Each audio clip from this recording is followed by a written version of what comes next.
Good evening, Winthrop, and welcome to the Winthrop Town Council meeting of September 8th, 2020. This is a remote meeting, which is being recorded by WCAT, be shown on Channel 22. It will be shown on Channel 22 multiple times during the next week. If you would like to call in to be on either the public hearings, on either public hearing or on public comment, the number to call in is 1-646-558-8856. And the ID number is 839-158-5468. Okay, I'll repeat that before the public hearings. But I will now call the meeting to order, and I am going to ask Rich Farino, since he has a flag behind him, to lead us in the Pledge of Allegiance. I pledge allegiance to the flag of the United States of America And to the republic for which it stands, one nation, under God, indivisible, with liberty and justice for all. All right, Denise, would you please take a roll call? Council Ruggiero. Here. Council Flockhart.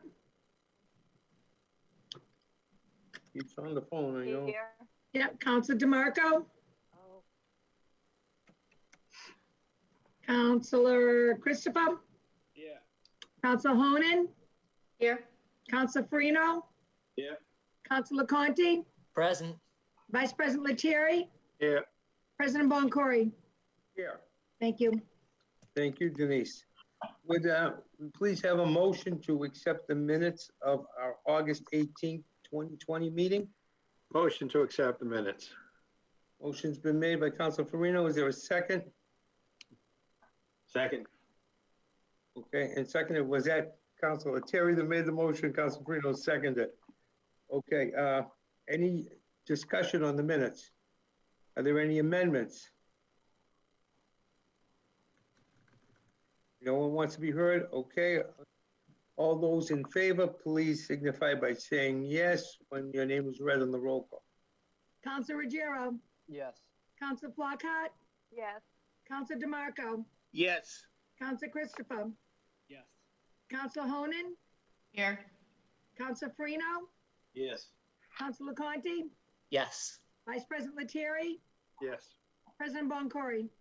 Yes, Thank you. thank you. All right, next item on the agenda is general information and recommendations. And I want to start with a recommendation that everyone please go to the COVID testing center and get yourself tested. So far, we've been open for a while, 1,879 people have been tested, and only 1,585 of them have been from Winthrop. Out of all the tests that we've done at our testing centers here in Winthrop, there have only been 10 positive people. The testing center is open every day but Sunday. It's open from 2 to 7, Monday, Wednesday, and Friday for drive-throughs, and Tuesday and Thursday for walk-up.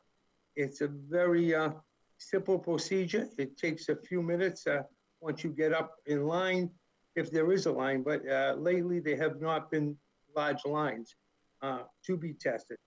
With 18,000 people in Winthrop and only 1,500 being tested, we're below 1%. So I hope everybody will take the opportunity to get a free test in the next 2 weeks. The governor has extended the testing site here in Winthrop. It will be open until September 30th.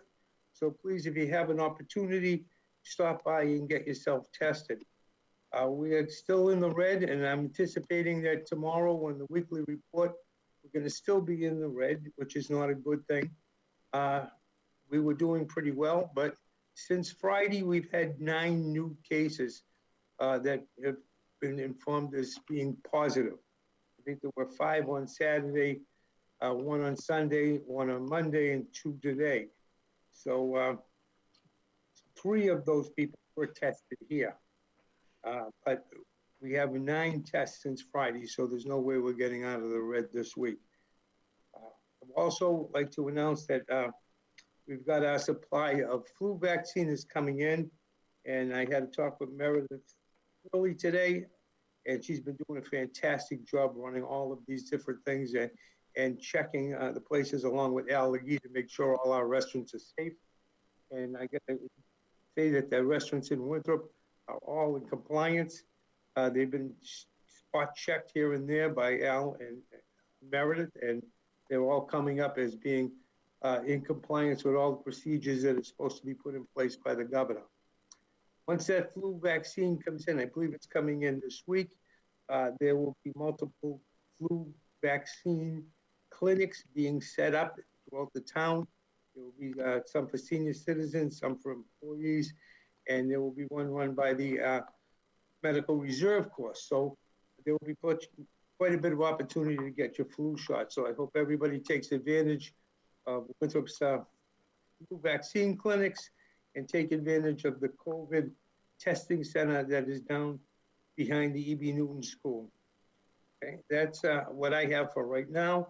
I would like to turn it over to Austin to introduce the library director, Diane Wallace, for a discussion that the council was asked to have her here. Hi, everyone. Austin here. Joining me today is Diane Wallace, who is the library director, and Mary Lou Osborne, who is the assistant director of the library. Both of them have been working throughout the pandemic to provide services to the community, which they will highlight in their presentation. In addition, Anna Friedman provided some support on this presentation in her role as assistant town manager and chief finance officer. And she is going to run point on the presentation while Diane and Mary Lou walk us through things. The way we would like to handle this is for this presentation. This is the opportunity for Diane to present to the council as requested by the council, which has been voiced by the community in many fashions. We would like to have this, or I would like to manage this to be a dialogue between the council and the department head for her to answer some questions for you all. If we don't have answers right this second, we will gladly get them back to you and to the community and make any answers public. In addition, in public comment, I hope that this doesn't just turn into a bunch of questions for Diane. Diane is here to present to the council and answer some of the questions of the council, not to get into like a extended discussion and kind of back and forth with the public. So just wanted to lay that out there first. And with that, Anna, if you could take control of the screen and share the presentation, and Diane and Mary Lou, if you could take yourselves off of mute and walk us through the presentation. Thanks, everyone. And thank you, Diane and Mary Lou, for being here. You're welcome. Thanks for having us. Can you hear me okay? Yep. Yes. Yes. Okay. Yeah, Mary Lou is, everybody knows Mary Lou Osborne. She's going to help me out with the presentation as well, because that's the way she is. She helps me with everything. She'll probably finish some of my sentences as well, and that's okay. First of all, I want to say that this is not the model of service that we like to see. You know, we're in the business of sharing. We love to share our materials, books, movies, magazines, and it's any librarian, it just breaks our heart that we're not able to invite people in to feast on everything we have to offer. And we kill ourselves to get an audience when we have programs. And to have the doors locked is not ideal at all. So we've done the best that we could. Anna, could I have the first real slide? Okay, I got a block over here. I mean, reduce that. Okay. Since we've been closed, when we closed mid-March, it seemed that we might open within a few weeks or a month. So Mary Lou and I started some projects. We didn't really think it was going to be going on this long.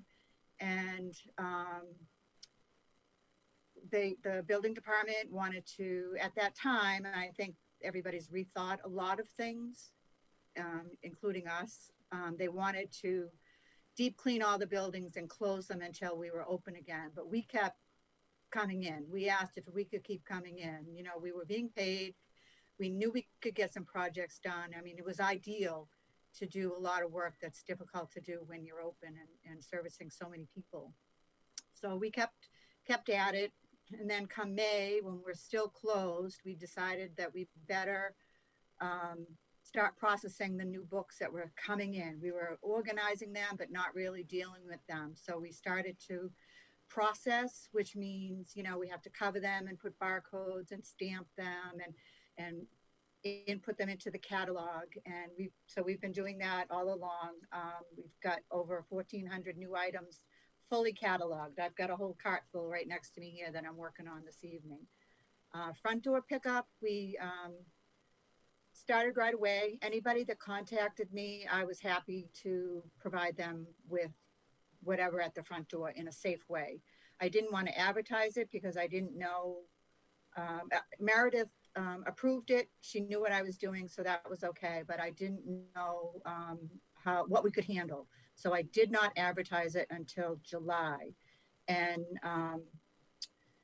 circulation, typical month is anywhere from 6,000 to 8,000 items go out. And we've circulated 5,000, just the two of us, since July. So it's a small number overall, but it's a big number. Well, Mary Lou's going to explain the process and how labor intensive it is. Mary Lou, if you wouldn't mind. Sure. So as Diane said, even though we started sharing materials since March, we created a more structured schedule in advance front door pickup program. And we started doing 3 hours a day, 4 days a week, Tuesday, Wednesday, Thursday, and Friday from 11 to 2. And I started a Google scheduling calendar on July 14th to help me keep better track of the pickup appointments. We averaged 12 front door pickups per day in those 4 days per week in the last 8 weeks. This number only accounts for the number of patrons scheduled for pickup in advance. Each day there are 3 to 4 or more additional pickups for people requesting a same day pickup. Also, patrons are requesting items for their whole family in some cases. So that represents additional pickups by the same person.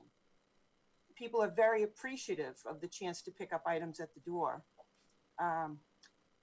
We are changing up a bit we've heard from people that, you know, the time frames don't work for them. And we've always tried to accommodate them outside of those scheduled pickup times. But we're changing up a bit to add more pickup time. This Saturday, September 12th, we'll start a pickup window from 10 a.m. to 1 p.m. So I'll be in on Saturday, accommodating people that want to pick books up on Saturday. And we're changing the Thursday hours. Instead of 11 to 2, we're changing those to 2 to 5. And I send out emails to people who have ordered books to let them know that these are the windows, and also if they can't make a pickup during those times, we can accommodate them. Diane talked about how labor intensive it is to arrange for these pickups. People think, oh, we're just doing 3 hours a day, but for every 3 hours of scheduled pickups, the work leading up to the pickups represents approximately another 3 hours of work. Pulling the requested books from shelves for patrons, checking in those books, also checking in the books from the outside return bin, and checking in the books from the interlibrary loan delivery each day. Also involved is emailing patrons to ask if they want to schedule a pickup, and then emailing or calling them back and forth to help them schedule a date and a time for a pickup. And just before I hopped on this meeting, even though I came home from work and I got home about 4:30, I was on the computer emailing people and scheduling them. So it's an ongoing process, and it is time consuming, but it's very worthwhile. People are very appreciative of it. So I enjoy doing it. I enjoy seeing the patrons at the door. Thank you. Mary Lou. One thing I wanted to say was that sometimes a person is getting one item, and even though I'll say, "You sure you don't want some more?" Maybe that'll hold you for a little while, you know. And they, no. But some people are picking up 32, 33 items when they're picking up for their kids. So it is a lot of work. We've ordered thousands of new books. I think I said that already. We've kept current on all of our invoices. We wanted to keep the fiscal year separate. So all along, we've been getting mail, getting our orders, and keeping up with all the invoices, phone messages, reports, ordering supplies, keeping track of everything. One of my very first projects, the first week that we were fully closed, was I started to inventory the collection, and I've inventoried about half of the 90,000 items in the library. That's going through handling just about everything, and I've weeded out about 5,000 out of date. And many of them are not even here, so it's simply a matter of removing them from the catalog. It's kind of, it's very rewarding to see these nasty old things go away. So that's nice. And since July, when delivery started up again, regional delivery, statewide delivery, we have to go around the library and pull those items that other libraries are requesting and scan them and put them into bins, and they get picked up each day from delivery service. So any questions on any of that? Anna will take the next slide. Anna. Sorry, 1 second. I don't know why it won't. Moment. Doesn't want to behave. There we go. You're my tech girl. Okay. Okay, thanks. The building department we've been mainly emailing back and forth. They've been very, very good about getting us cleaning supplies, and we've in turn tried to remain, Mary Lou and I remain in certain areas. We use the same trash barrels. You know, I don't want them wasting time going around the building finding one thing in this barrel, one thing in that barrel. So we've tried to limit where we are and limit our, you know, recycling and trash to help out. But Rich Sapuni and the guys have been great about, but for a long, long time, I'm sure you all know this, many of the supplies were not available. So they're still waiting on materials to then do the work. And they have, everybody knows they have a lot of buildings they have to deal with in the town. We're not special. And something got mentioned today that we hadn't even thought about. Mary Lou mentioned she saw somewhere that the bathrooms now in the public bathrooms can't have the open seat lids like they all have. So we may have to buy new toilet seats now. So I don't know. So I'm not going to read the whole list, but the building department has read all the guidelines, and they're well aware of what they need to do, and they will get it done for us. So we appreciate that. Next slide. And the library staff, we've been developing procedures for the safe handling. It's now recommended that when books are returned, and Mary Lou and I, you know, we wear gloves and masks and everything, and we empty the return bin every day, and the materials need to be quarantined in bins, which we purchase special for 96 hours. And then when the time has passed, we can open the bin and check them in. So that's kind of annoying because we know people are waiting for many of the newest books, but that's what we have to do. I've worked on schedules for hopefully getting the staff back in October because we want everybody to be safe. I want to be safe.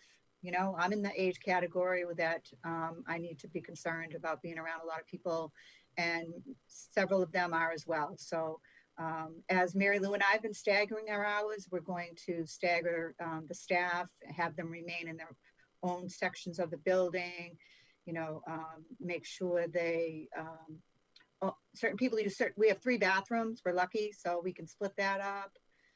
And I have a lot of lists of tasks to be done. Now that I've weeded, there's a lot of gaps in the collection, and we need to shift all those books and movies and things, which will be great when it's done. We are working on planning, programming. I have, and we'd love to do something for every age the way we did with our regular programs.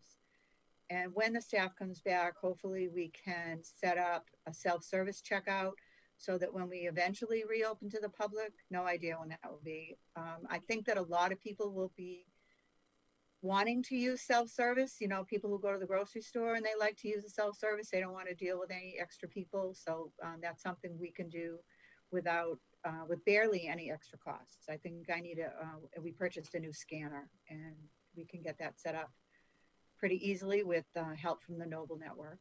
So I think that's mostly that whole slide, coming soon, like Mary Lou talked about, we want to extend the hours on the front door pickup. Mary Lou's been really good about not scheduling me for a lot of pickups since she took it over, but I am here later in the day and happy to accommodate anybody who wants to pick up. But sometimes I have Zoom meetings, or sometimes I have a Zoom meeting and I'll stay home and do it and then come in. So we're just pretty careful about not promising something we can't, make sure it happens. So we have had people ask about emailing us documents they'd like to print, and hopefully we can do that soon. Mary Lou and I just can't take on too many more tasks by ourselves. When the staff comes back, we definitely have more technical support. I've answered quite a few questions on the phone about technical support, about using Libby, which is a fabulous app where people can download for free books and audiobooks. It's been extremely popular. The usage of it has gone way up. And virtual programming, we do have Ted Reinstein. He's developed a new program to talk about New England and the whole situation, and he's offered to come to Winthrop for free to do it. Chef Liz, who we've had many times in person, she's been doing a lot of virtual programming, and the money for her visit will come from, I believe, the Winthrop Foundation. I did read in the paper that we received the grant for some of the program we want to conduct, but I haven't had any official documentation from them, so I haven't set things up yet until I can follow their procedures and, for payment and all of that. We'll have a children's, there is a program called Read 1,000 Books Before Kindergarten, and people can sign up their children as babies or whatever age they want and track their books online. The summer reading program that I had hoped to roll out, I got a lot of people very upset about it because they said, the digital divide and not everybody could take advantage of it, and they didn't think it was fair. So I kind of put it on a back burner. Next thing I know, summer was over and I didn't get it done. So I apologize for that. We do need 2 full-time children's librarians. Unfortunately, one of them left back in January. She moved back to Nebraska, and we were just in the process of replacing her. And then the other one retired since we shut down in March. So we're down 2 full-time people. And since I've been here, the children's room has been a priority for me. I've always wanted, the more professional staff down there, and it made a huge difference when we had 2 professional librarians down there. And that's what I'd like to see happen again. So I just can't reach out to people now when I don't know what's happening. I don't know hours. I don't know if people are coming back. There are many things that the town manager needs to work out with the union, and I can't post for any positions until those things are worked out. So do I have one more slide, or? No, Diane, that's it. Are you sure there isn't one with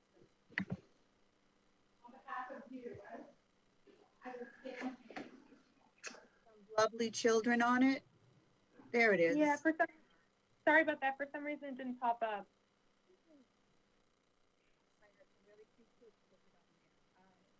So that's an overview of what's been happening. We've been very busy. Mary Lou and I haven't had any vacation time since March, and we do a lot of work at home. I just the way it is, you know, like I could not go home and have the building locked up when I knew there'd be things to do. So that's what you pay me for. And Thanks, Diane. That good presentation. Thanks, Mary Lou and Anna as well. Just so we hit on the three questions that the Save the Library group has been sending to the town council on multiple occasions.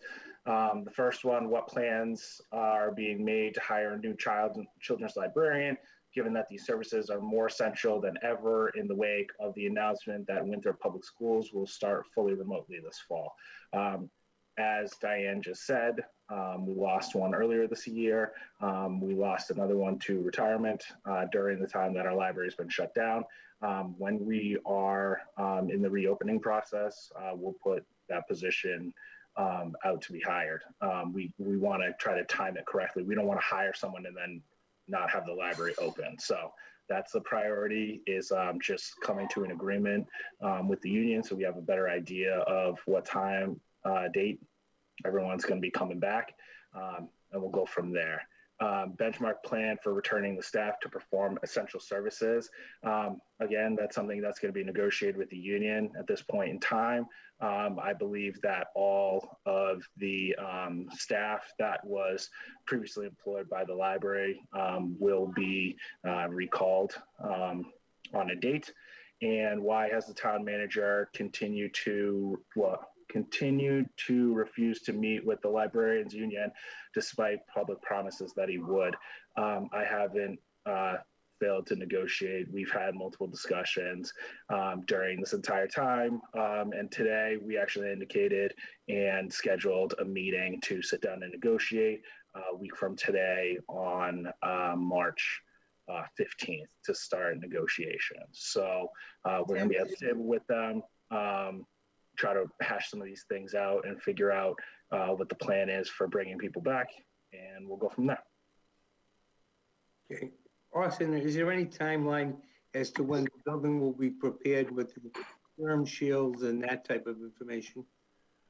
So that timeline there, Rich Safuni provided that to Diane and to Anna as we've kind of been building out buildings. I think it looks like it's going to be built out for staff to occupy the building again starting in October. I think is most likely the first full week of October, I would say. The building will be built out at that point so that staff can work safely, which again, I see the chats and the comments and stuff like that. We're trying to keep people safe.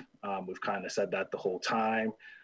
Again, Town Hall isn't completely built out. We just got our hand sanitizing machines in Town Hall a week and a half ago. This hasn't been us dragging our feet or anything like that, or prioritizing one building over another. We've been taking the stuff as we could get it and installing accordingly. So there hasn't been much delay in it. We've been going through the correct process of procuring materials and installing them. So most likely the end of this month, so that the building would be safe for people to start working in again in October. Thank you. Go ahead, sorry. I just want to see if anyone else had any questions for you from the council. Are there any other councils? Yeah, Peter. Council. Thank you, Mr. President. My question is around, I know we said that there is a lot of an increase in digital items, digital books through the Libby app that have, of course, I think been a product of the pandemic. But with that increase in digital services, my understanding is that there's a licensing fee that comes along with all of that. And I think that would probably run us, be a little bit more expensive than a typical, if you would just have a book, that's a one-time cost. You can rent it out as many times as you want. But with the digital product, there's an ongoing cost with people taking that out. Have we built into our budget any type of metrics to account for this, what I'm assuming is largely going to be a new cost that the town's going to have to absorb, and how much are we looking at in order to make sure that we're bridging that gap in our budget? Or do we have any estimates on that? Much of the ebooks and audiobooks is part of our fee with Noble, and they select. I don't select my own titles. I let them choose. They know, they have all the stats. I can look at it, but I'm usually too busy to do that. So they keep track of what's popular, and they know when to add extra copies. And there's different ways you can purchase the books. You can buy the title forever. You know, it's just like having one physical book. There's one license, but you can have it forever. So sometimes you want to buy several copies, just like the real book. And then there's other ones that you can supplement. You can get half a year or a year or 26 to 52 checkouts, and then it expires, and that's less expensive. And that's a way to supplement having a, you know, one expensive copy. And I have been redirecting some of our money.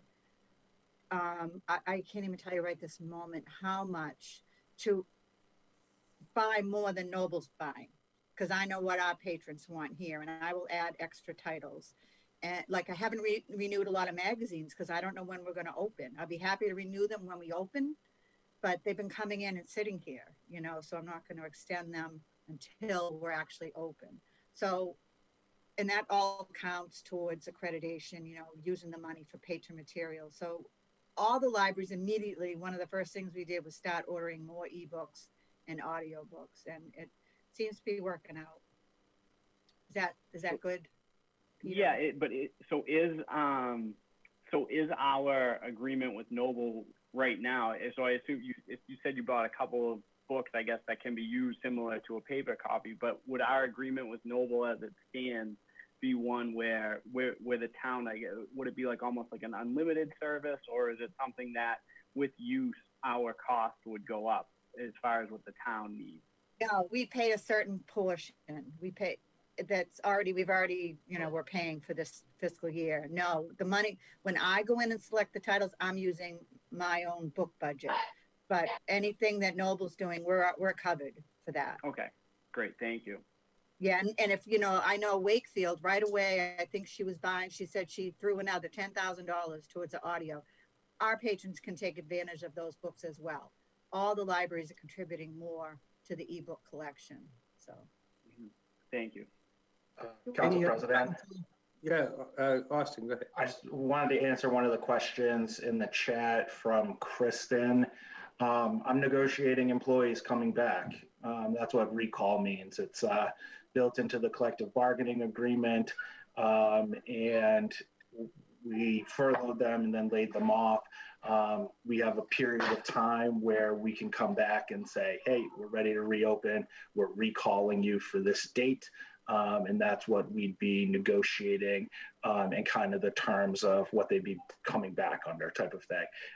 That talks about things like the hours potentially changing, some of the duties potentially changing, those types of things. We need to negotiate that and make sure we have an agreement with that union to make it work.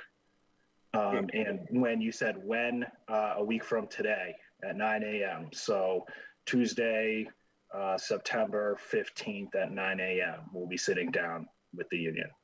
Thank you, Kristen. Thank you. Any other councilors? Councilor DeMarco. Thank you, President Boncory. First question, I guess, is to Town Manager Austin. There's been a lot of stuff circulating online regarding, there's been charts that show our library versus other towns in the area. Are you familiar with those charts, and have you seen those charts? Yep. Do you find them to be accurate? You know, when I tell everyone I can take any data and spin it whichever way, it's about the story, not necessarily the numbers on the sheet. That's from a librarians association. Those materials, they're given out to individuals who support libraries. You know, I've seen the same tactics in other communities, both with libraries and with other types of unions. Okay, thank you. And I guess my next question is to both Diane and Mary Lou. first off, thank you for everything you guys are doing. I think we're all grateful to your efforts. As far as your current staffing levels, do you feel like you guys are, do you feel like you're peaked out at and maxed out at what you can do at this point versus your time? Oh, sure, we could definitely use help. Yeah, You know, as soon as the building is ready, we will welcome back the staff. Yes, Okay. absolutely. We're exhausted. I'm sure you are. I'm sure you are, and we're grateful to both of you. We really are. I guess then finally, I guess my last question is to you, Austin. And you know, it seems like they're maxed out. They're doing 3 hours a day right now. With some more help and more people being hired back, it seems like they could do more and offer more services. Is there any reason why we can't hire anybody back right now to help them out and maybe provide 8 hours of service a day instead of 3? So if I were to bring back an individual outside of the contract, that would actually be, you know, bargaining outside of the union. I could offer up part-time jobs that weren't with the union. You know, the union may have something to say about that, and the employees that are represented from said union. So that could be an immediate thing. What I would rather do is try to bring back as many, like the whole group, and try to negotiate with the union. That would be my preference. I think that they've been pretty steadfast in the bring us all back type of mentality. So, you know, some of the stuff and public discussions that I have dealt with and tried to bite my tongue with a little bit is with the knowledge that I was always trying to work towards hiring everyone back rather than just a portion of them back. So yes, I could take the strategy of kind of operating outside of the union to try to get part-time staff back in. But if everything lines up with having negotiations next week with the building being ready for early October, I think we'd have staff back in there in early October if everything works out. I don't think I'm not asking you to work outside of the union. I think in a perfect world, I think just about everybody on this call would like to see everybody at the library hired back as soon as possible. And that's the only point I'm trying to make. Understood. Anyone else have any questions? Councilor Gerio? And Thank you. you look very professional today. Thank you. Thank you, Council President. I appreciate that. Thank you, Mary Lou and Diane, for everything you do, not only in your official roles, but also in your extracurriculars. I know that you're both very involved in our community, and it's great to see that our employees are also taking an interest in what's happening here in town. So thank you both for that. Just a quick question about something that's been raised to the council a couple times regarding our accreditation with Noble. I was wondering, Diane, if you could speak to that and if that's in jeopardy at all, just because that was something that was raised to us, and I just want to relay it to you. And again, I'm sure you have expertise in this area, so if you could just address that, I'd appreciate it. Thanks, Stephen. Yes, there are 2 annual reports that I need to fill out for the state, and one of them is usually sent in August and the other one in October, but both, they were postponed and they're both due next month. And, you know, I could call them and ask them, but they don't know anything until they evaluate all the numbers that I send them. One is a report on how many hours we were open, how many things we circulated, you know, that kind of thing. And then the other one is the financial report. And I think we might be good. I think we're good because our budget, you know, that was passed, that wasn't cut, and that's huge for them. That's one big number they like to look at. And we're required to reach a certain threshold. You can't just cut us randomly and expect them to accredit us. So we could be good. I won't know. And they're trying to be lenient, but at the same time, they need to hold people to supporting their libraries. So, sorry, I can't give you a definite. Sure. So, but the funding is... Funding's there. Okay, all right. And, Yep. and that's sort of in your experience, what? Right, and normally we have to expend a certain amount of, we have to expend 15% of our budget on materials for patrons. Okay, And last year, after, I think in April, they waived that because they knew a lot of people had their budgets frozen and they didn't buy any more books. Our budget was not frozen on books. We kept buying books and books. So we may be okay on it, but if we're not, they're not looking at that this year. okay. I mean, for last fiscal year that I have to, whatever. I get confused when I start talking fiscal years. That sound good, Stephen? No, that does. Thank you. I appreciate it. Nice to see you. You too. Council Honan? Diane and Mary Lou, I just want to thank you for being here and for presenting tonight. It's much appreciated. I have a question about the bookstore. Will the bookstore be open when the library reopens? Definitely, definitely. A lot of people come in just for the bookstore. We've been discouraging people from dropping off donations because it's difficult for us to deal with them right now.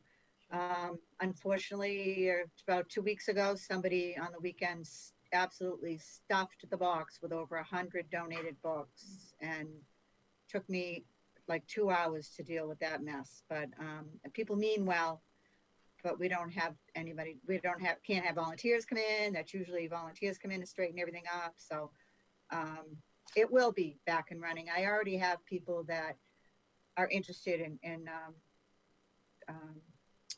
building up a new friends group and in keeping the bookstore going. So Thank you. we bring in a lot of money from the bookstore. So it'd be silly not to keep it going.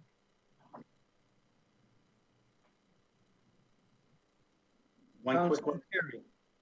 Thank you, Mr. President. Thanks again, Mary Lou and Diane. I appreciate you coming in tonight and speaking to us all and making some clarifications about some things that we needed to vent. Anyways, off the subject a little bit. Are we making any progress with the roof on the addition? Oh. I see Steve there. He's got his volume off, but he can talk to you about that. There were some decisions made. The money's there, but there have not been any leaks at all, and they're going to make some repairs and hold the money aside. Right now, I haven't had it on my mind for a while, but Steve can probably talk more about that.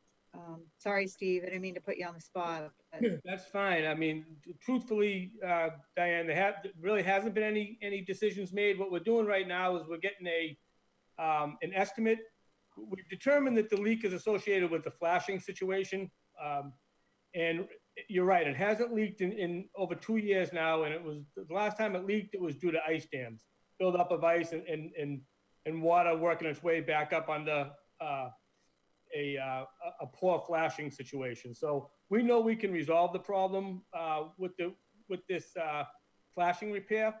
The question is whether or not you still want to go ahead and do a full roof replacement. I mean, it's not a young roof. It hasn't met its end of life yet.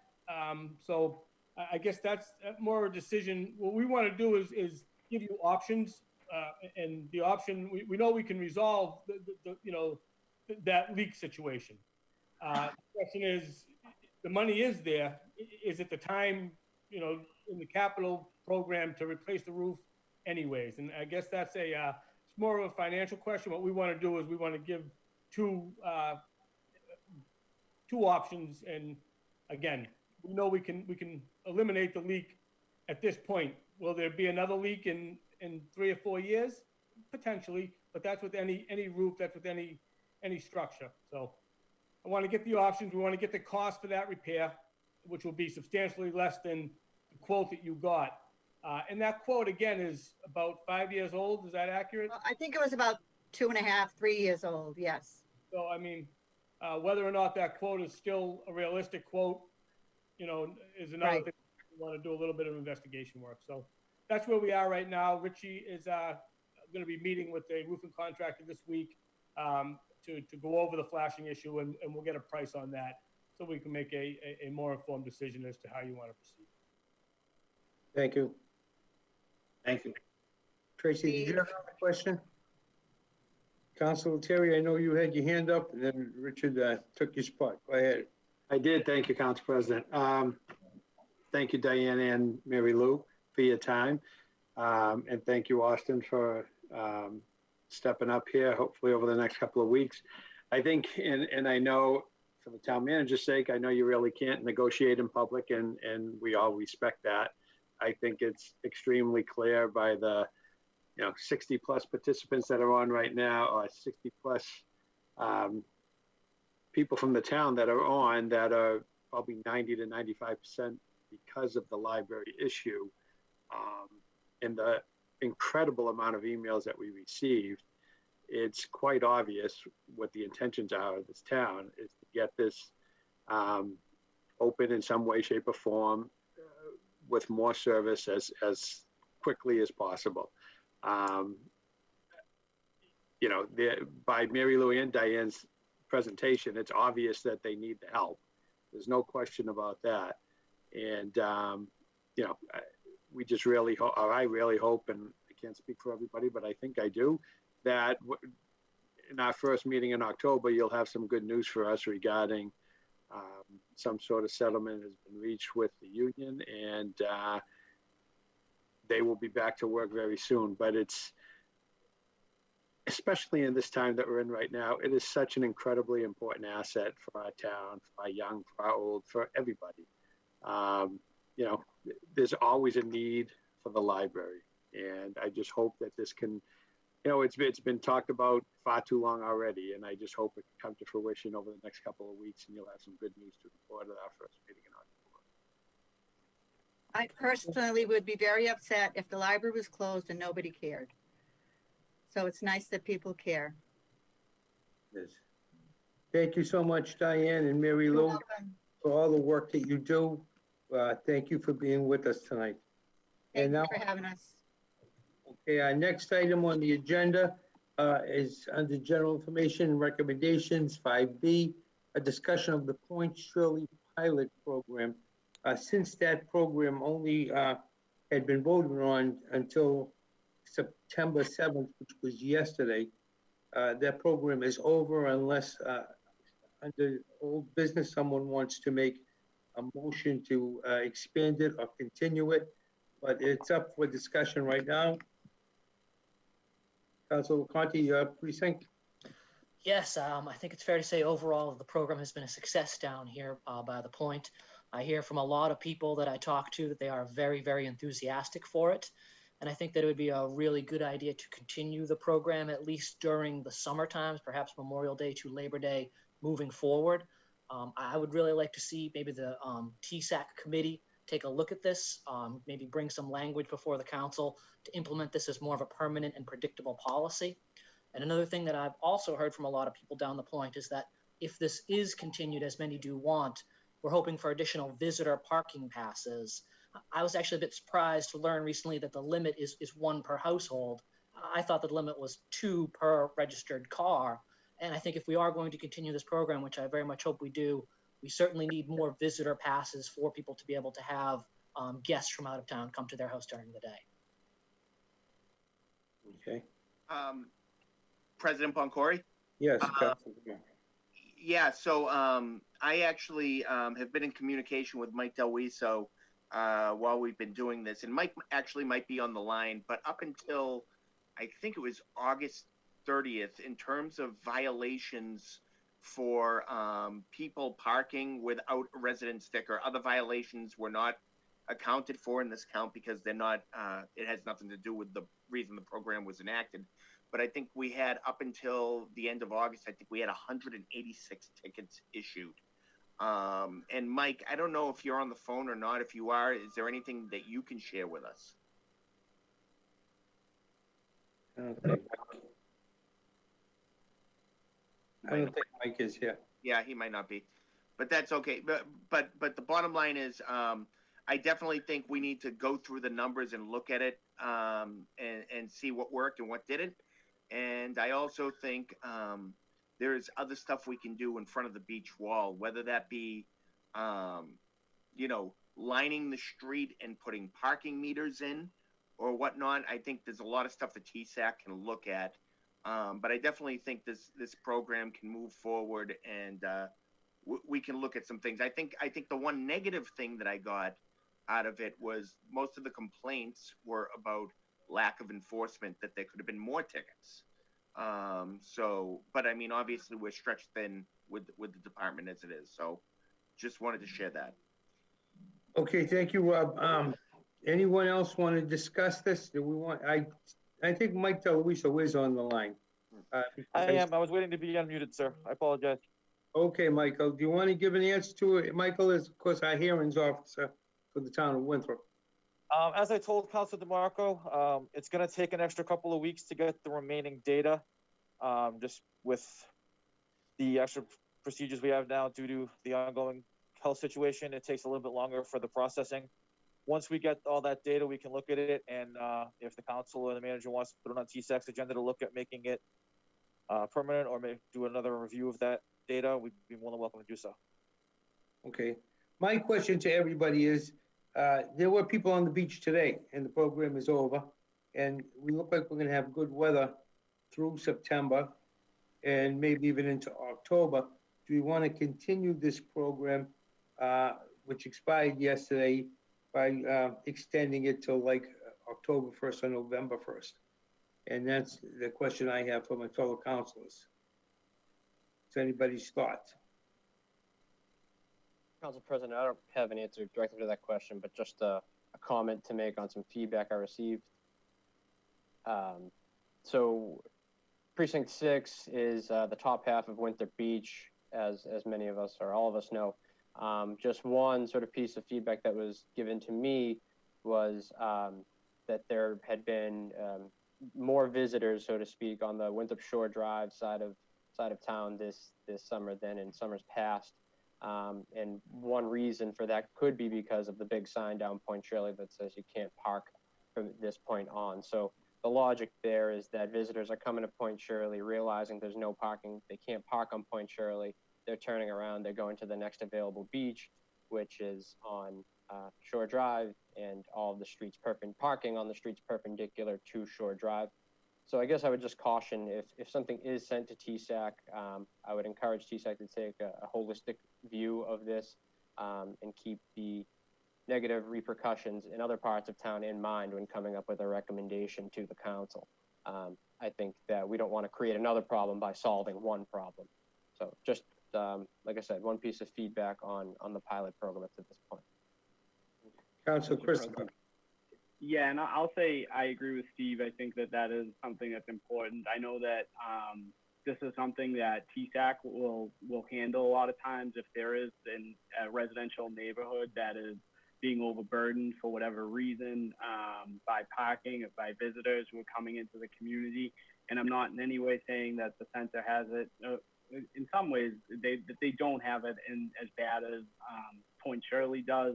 But it is something with visitors coming into town, spilling over into residential neighborhoods that I have heard complaints over the years from individuals. So I don't want to slow down the process because I understand that that's a much bigger question. And I know that a couple of years ago, before we had the CBD construction starting, we had done an analysis of this, and we had come up with a policy that we thought might work for the neighborhood. But I do think that if we're going to do this, there's a lot of pockets in town where there are similar issues, and that we should also look at those as well.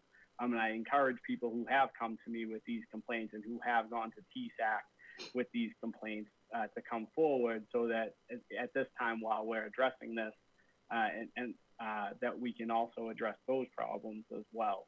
And like I said, I don't want to slow anything down because I know that the Point Shirley really worked on this issue really hard, but on the same track, we might be able to work on this in the same on a similar issue.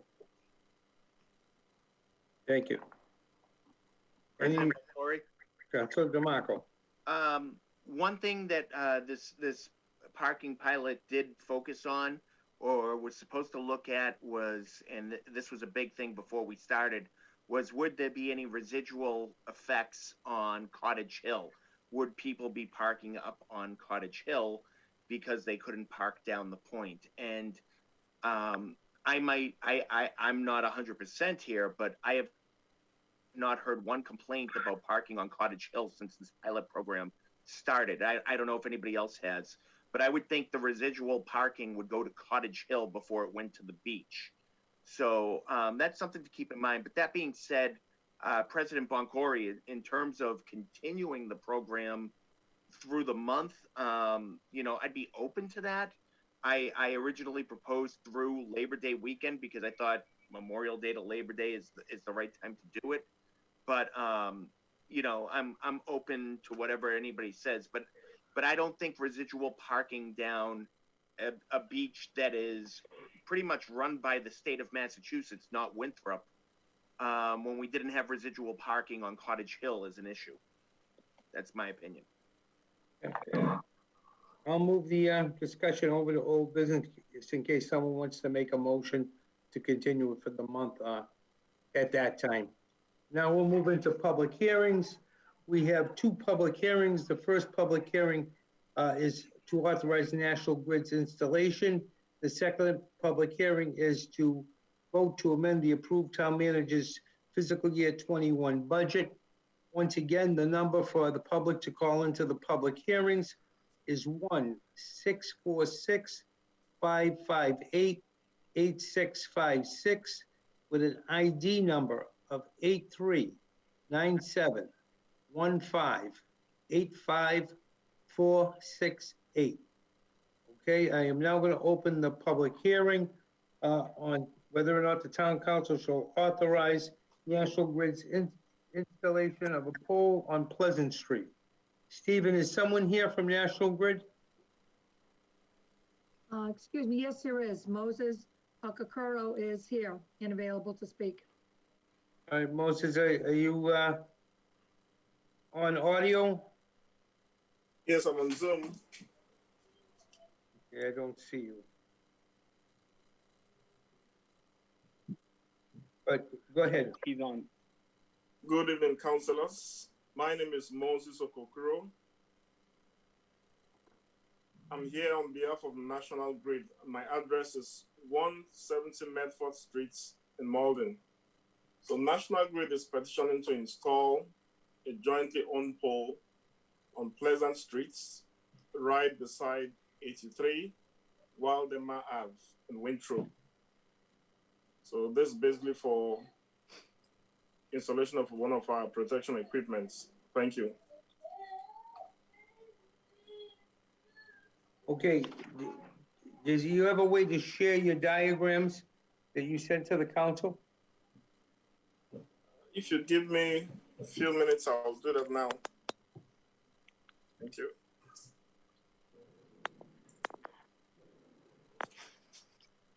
Have all the councilors seen the petition and the diagrams of what National Grid's looking to do?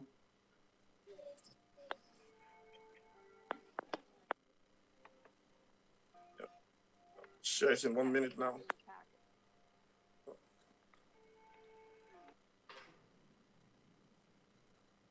Steve, while he's doing that, you want to chime in as to what your feeling is on this?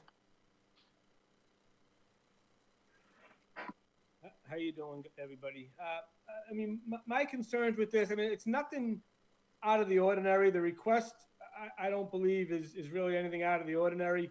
Of course, anytime you place a pole, it has an impact on somebody's, home. In a sense, it does affect a view, whether or not the view is a water view or just a view outside.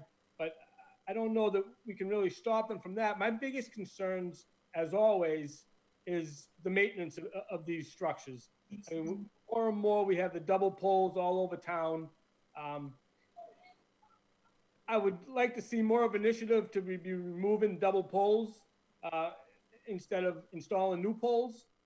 I would like to see some sort of agreement that for every new pole that goes in, 5 double poles come out. Of course, that's never part of a petition. It's always just seems to be install of something new. But again, the request it's a normal request. What I didn't see in the petition is what the need was for the new pole. I would like to get a little bit of information on that and the full amount of equipment that will be installed on the pole and to what height that equipment will be at.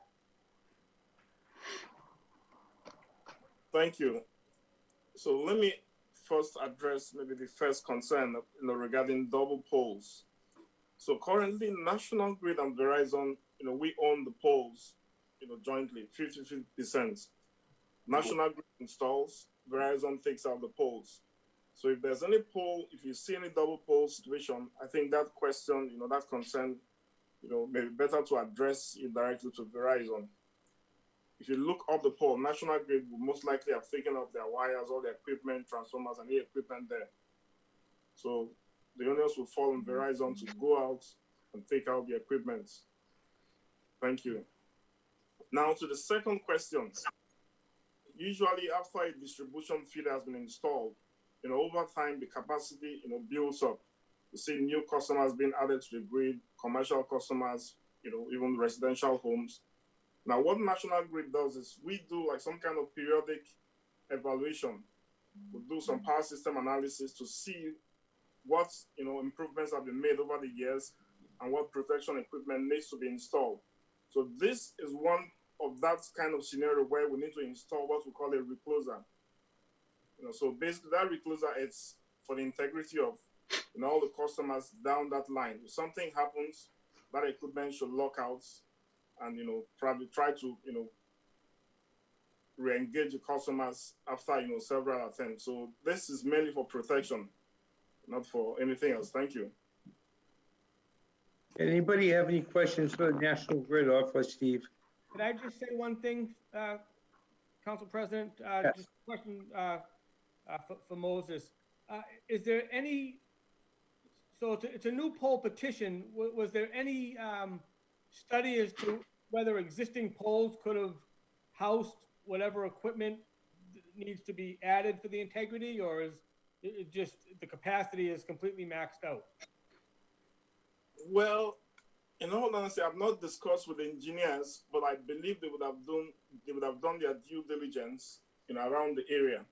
Because one is actually the location, then two, like you're rightly pointing out, which pole, if there's an existing pole, which I believe they would have checked, and they probably wouldn't have seen any. That's why they deemed that location, fit to install a new pole and then the equipment. Yeah, I believe they would have done a thorough, search. Thank you. Does anyone have any questions from the council? Council Terry, Vice President. Thank you. Thank you. I have similar concerns and I'm not saying Steve has concerns, but I have similar concerns to what Steve was talking about in terms of what's actually going on the pole, what's the height of the stuff that's going on the pole. I'm assuming that the residents immediately abutting the new potential pole have been notified. Don't know if they have any concerns. I know this is going to, I assume, get sent out to committee and new business. So I definitely have questions and concerns about the pole for a later time.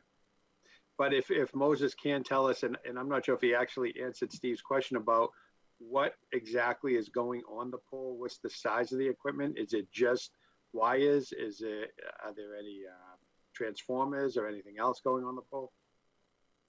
Oh, thanks, Jim. It's a recloser. It's a recloser. It's a protection device. I don't know how, if I can share my screen with you just to show you a typical, sample.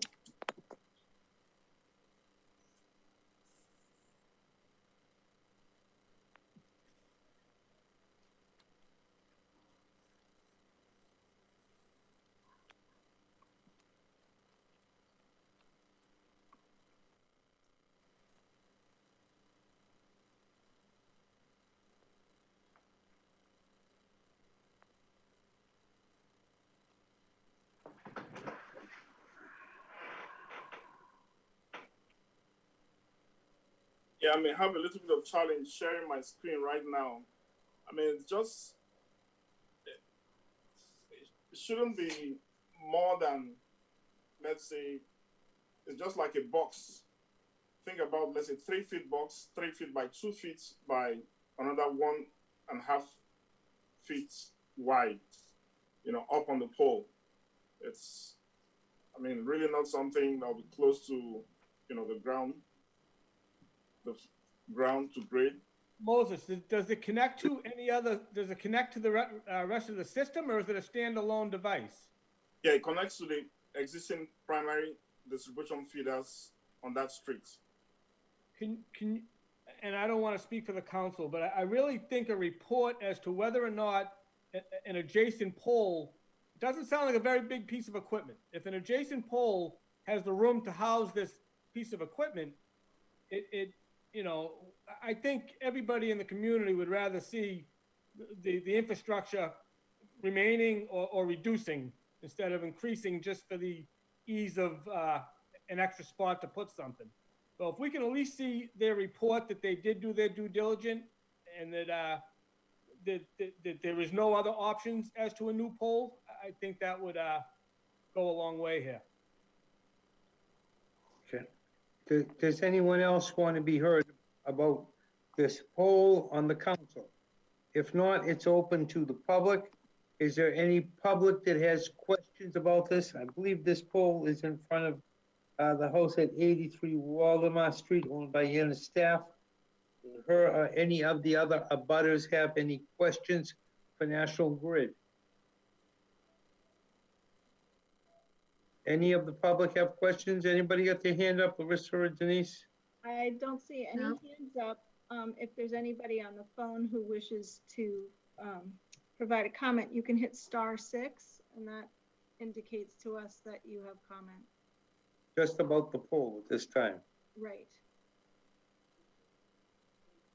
Seeing none, I'll entertain a motion to close this public hearing. It's going over to new business where it'll be sent to committee. Motion to close the hearing. Motion's been made. Is there a second? Second. Any discussion on the motion to close? Hearing none, please take a roll call vote. Answer aye. Councilor Ruggiero, Yes. Councilor Flockhart, Yes. Councilor DeMarco, Yes. Councilor Christopher, Yes. Councilor Honan, Yes. Councilor Farino, Yes.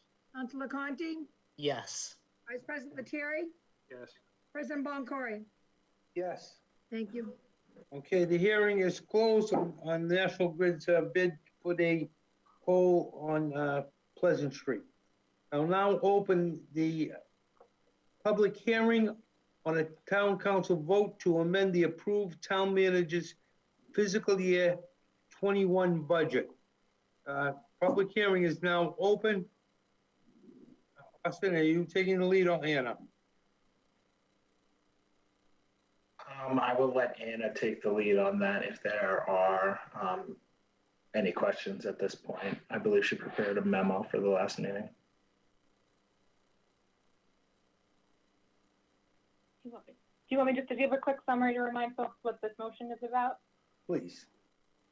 So this motion in front of the council tonight would amend downward the transfer from the town's rainy day fund that was assumed in order to balance the budget for FY21. So the budget for FY21 required a $750,000 transfer from the town's general fund in order to balance the budget. This was because we had anticipated some very deep cuts to our state aid, our Chapter 70, which goes to the schools, and our unrestricted local government aid. We received an update from the state, who still has not passed the budget. They're working up an interim budget for fiscal year 21. The state announced that they were going to, they announced this about a month ago, that they were going to level fund local aid, the unrestricted local government aid, and Chapter 70 funding for municipalities in line with the FY20 numbers. So we will not be getting an increase in our local aid. It will be level with last year. However, that is more aid than we had anticipated that they would be able to provide to us. Based on the feedback we were getting in the spring, we were expecting them to go below what our level funding would have been. So the motion in front of the council tonight In light of the fact that we will now have level funding for our local aid, this motion would reduce the use of our rainy day fund down by the variance off of which that local aid being level technically increases off of what we had assumed in the budget, because we had assumed some deep cuts in the budget. So this is beneficial to the town in a number of ways. One, it is not sound financial practice to rely on one-time resources when we have ongoing sources of revenue to support ongoing spending, and that state aid represents that. We're actually having a call with our bond rating analyst at S&P on Monday, and they will be curious to know how the town is responding to the COVID-19 crisis, and if the town has taken strong financial measures to ensure its short-term financial stability and long-term sustainability. And reducing our use of our rainy day fund will go a long way. Should the council support that, I believe in underscoring the town's sort of adherence to sound financial practice, which I think they will like. Second, we don't know how our other revenues are going to fare for this year, so it is in the town's best financial interest to reduce what we believe we would need from our rainy day fund at this point. Should things deteriorate during the year, we want to ensure that we have the most robust reserves available to preclude any potential cuts that could occur should our revenues deteriorate further than what we've already sort of accommodated in the town manager budget that the town council approved in June. So just bottom line, this motion would reduce that rainy day fund transfer by that change in how much more state aid we're getting right now. It still will require a transfer from our rainy day fund. Even when we reduce that down by the increase in state aid, it will still be a transfer of around $150,000 from our rainy day fund. So despite all of that, we will still have a small rainy day fund transfer, but that is better in terms of financial soundness than a $750,000 transfer. And just one thing to know for folks that don't do budgeting all day long, that's also good in the sense that when we go into FY22, because we are using those revenues to support ongoing spending, that means we're in the hole already by that amount for FY22. So we want to be not in that deep of a hole going into next year, because we are still likely to see some continuing effects from COVID-19 for the foreseeable future, and we want to make sure that we are on the most sound footing that we can be on with our budget. Okay, does any councilor have any questions on this? This motion will be coming up under, I think, old business. Any questions? What was that? Council President? Has the Finance Committee looked at this? Yes, the Finance Committee met earlier this evening, and we will come back in old business with positive recommendation on this. It's obviously a great thing that we're able to put back roughly 85% of the money that we needed to use. Like Anna said, you don't want to use one-time revenues to facilitate a ongoing budget. So this is definitely helpful. And also, like Anna said, that next year we would have been starting the budget process basically $750,000 in the red, and now we've cut that to $150,000. I think next year's budget is still going to be extremely tight and very challenging for the town manager and the assistant town manager. But this definitely puts us in a little better position. We are still not entirely. There's no guarantees that the state can't come back later with 9C cuts and amend what they've led us to believe. But we're really hoping that this does not happen. And but we will be coming back with positive recommendation and in old business. Okay, thank you. Any other council have any question? Hearing none, and now open it to the public. Is there anybody that is online that wants to be heard on the amendment to the town manager's budget? Is there anyone that wants to be heard from the public? Do you have any hands up, Denise or Larissa? Suzanne Leonard. Suzanne Leonard, this is about the budget, Suzanne. Okay. Are you on, Suzanne? She's muted.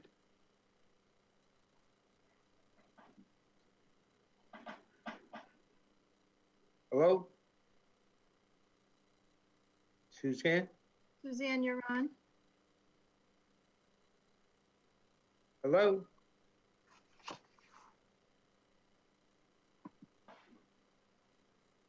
I don't believe she's on. Suzanne Leonard, are you on? All right, is there anyone else? I don't see any other hands up. Suzanne, if you are watching, I'm gonna give you the number again. It's 1-646-558-8656. The ID number is 8397-1585-468. Call, we'll be going into public comment then, and I'll let you address this issue public comment. Okay, oh, I see a note from Suzanne. She meant to talk about the library so that she will talk on the public comment. Is there anyone else from the public who wants to talk on the budget? Hearing no one else, no hands up? Motion to close the hearing. Motion's been made by Councilor Terry, by Councilor Second that. Terry, seconded by Councilor DeMarco, I believe. Any discussion on that? Hearing none, all those in favor, please signify by entering to the roll call. Counselor Ruggiero, Yes. Counselor Flockhart, Yes. Counselor DeMarco, Yes. Counselor Christopher, Yes. Counselor Honan, Yes. Counselor Farino, Yes. Counselor Conti, Yes. Vice President Lettieri, Yes. President Boncory. Yes. Thank you. Okay, next item is public comment, and then we're going into correspondence. I want to remind everybody that we have received many correspondences about the library. We will address all those correspondence when we get to correspondence. So if you have sent the letter, we have received it. I know Austin has answered many of the letters that we received, and I would guess that we received upwards of 100 letters. But Denise has the list, and she will read that during correspondence. We are now going into public comment, and there was a 3-minute time limit on people's presentations under public comment. Councilor Honan will be timing that 3 minutes and letting you know when your time is up. So we are now open for public comment. We have Karen Chavez with her hand up first. Karen. Hi. Hi, Karen, how are you? I am good. How are you? First of all, just a comment on the water bills. Social media again has destroyed the whole concept of that. I don't think that they realize that the MWRA assessment that we got early on was adjusted to fit the budget this year. I think they thought that the 6% supposedly that it was a credit to the town was not figured into the current budget. So maybe at some time the town manager can address that. Also, kudos to the town clerk, assistant town clerk, and everybody. I worked the polls on Tuesday. I did early voting. I did counting. It couldn't have gone smoother. I'm sure there were a few little snafus, but as Joanne said, they've learned a lot, and come November, it's going to be better. My other thing is, has the pandemic stopped looking at a space for the public safety building or the fire station? Seems like that progress has come to a stop altogether. And lastly, I did contact the town manager a couple of weeks ago, and it's very unusual for him not to get back to me, and I'm sure it's because he has other things on his mind. But it's about ticketing on street cleaning day. Again, not this month, the month of August, about 3/4 of the front of my house was able to be done because of people parking. And I know the ticketing was on hold for a while, but I'm just wondering when it's going to restart. The only reason I'm pushing it, Austin, please, is because it's about to start again in less than 2 weeks. So I just would like, something to be done about that. Understood, Karen. I reached out to Chief Delahanty about the topic today to follow up. So I should have an answer for you shortly. Council President, did you want to speak to the public safety building? No, that is still an ongoing active process. We have been meeting with the people that are designing it, and I'm not sure when the next meeting is, but we have had a meeting recently with them, and it's still on the table. And finally, I also went by the town clerk's office today and thanked them for doing such a great job with the elections. It was really a great job that they did counting all those ballots and getting them all in time and getting every vote counted. So I congratulated Joanne and the girls in the clerk's office for a wonderful job. Well, I think if we look at what happened in Franklin, we can appreciate our town clerk's office a lot more than we probably do. Yes. Okay, anyone else? A public comment? Yes, Suzanne Leonard. Hi, Suzanne, now you're on.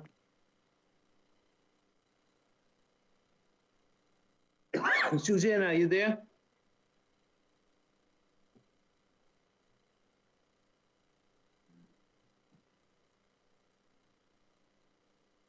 Suzanne? Is there anyone else ready? I mean, she's coming up on a chat, but I don't know that she's got her audio on. We have Steve Dalton. Steve, are you there? Yes, I'm here. Can you hear me? Yes, Steve. Would you please go ahead and we'll try to get Suzanne back? Sure. Earlier in this meeting, the issue of charts and graphs regarding services provided by other local libraries was brought up. And Town Manager Faison said that you can get the data to say anything you want. I personally compiled that data. I am not affiliated with the union of the library employees in any way. It is an entirely private endeavor by myself because I am enthusiastic about the mission of the Winthrop Public Library and the services it provides to the town. When you ask people, when you call a library and you ask, are you doing home delivery? Are you doing virtual story time? Are you doing community events? Do you have virtual reference services? These are simple yes or no questions. It is not possible to spin the answer to a yes or no question. That is simply not possible. The pushback that we have gotten on all of the meticulous information we have collected and the dismissal of everything that we have collected has been outrageous. So I am very pleased to hear that things are moving in the right direction. I want to see the staff brought back. I want to see the library reopen. Obviously, I think that we all do want that, at least in some measure. But I want it to be well understood by everybody present that, you know, we have viewed this as a fight that we've needed to continue making noise about and continue fighting. And until it's over, we're not going to say it's over. So we're going to be keeping an eye on this, and we are going to continue agitating for this cause until this problem is really resolved. And that I cannot believe that I would hear in a meeting with people elected and appointed in my town government that information that I collected from other local libraries is false. We are months behind. And again, I'm glad to hear that things are moving in the right direction. Very glad. But it should be well understood by everybody in attendance that we are months behind. And that's all I have to say. Thank you, Stephen. And I don't think you're agitating anyone. I think you have a right to say your mind. Council President, I didn't call any of the information false. What I was saying is that I could make a presentation about publicly available information and discuss it whichever fashion I would like. Mr. Dalton's information was not the only information that was sent to my office, nor shared on social media. So although he did that good work in compiling that information, what I was stating is that there is a multitude of information out there about what's happening. No community is unique in dealing with COVID. Again, we have spent so much time talking about the library, not to say the library is not important, but we have not been filling positions in public works and our public safety departments and our finance department. The Council on Aging building remains closed to the public.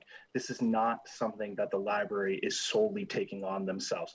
I completely empathize and sympathize with the community about the impacts of not having a library available.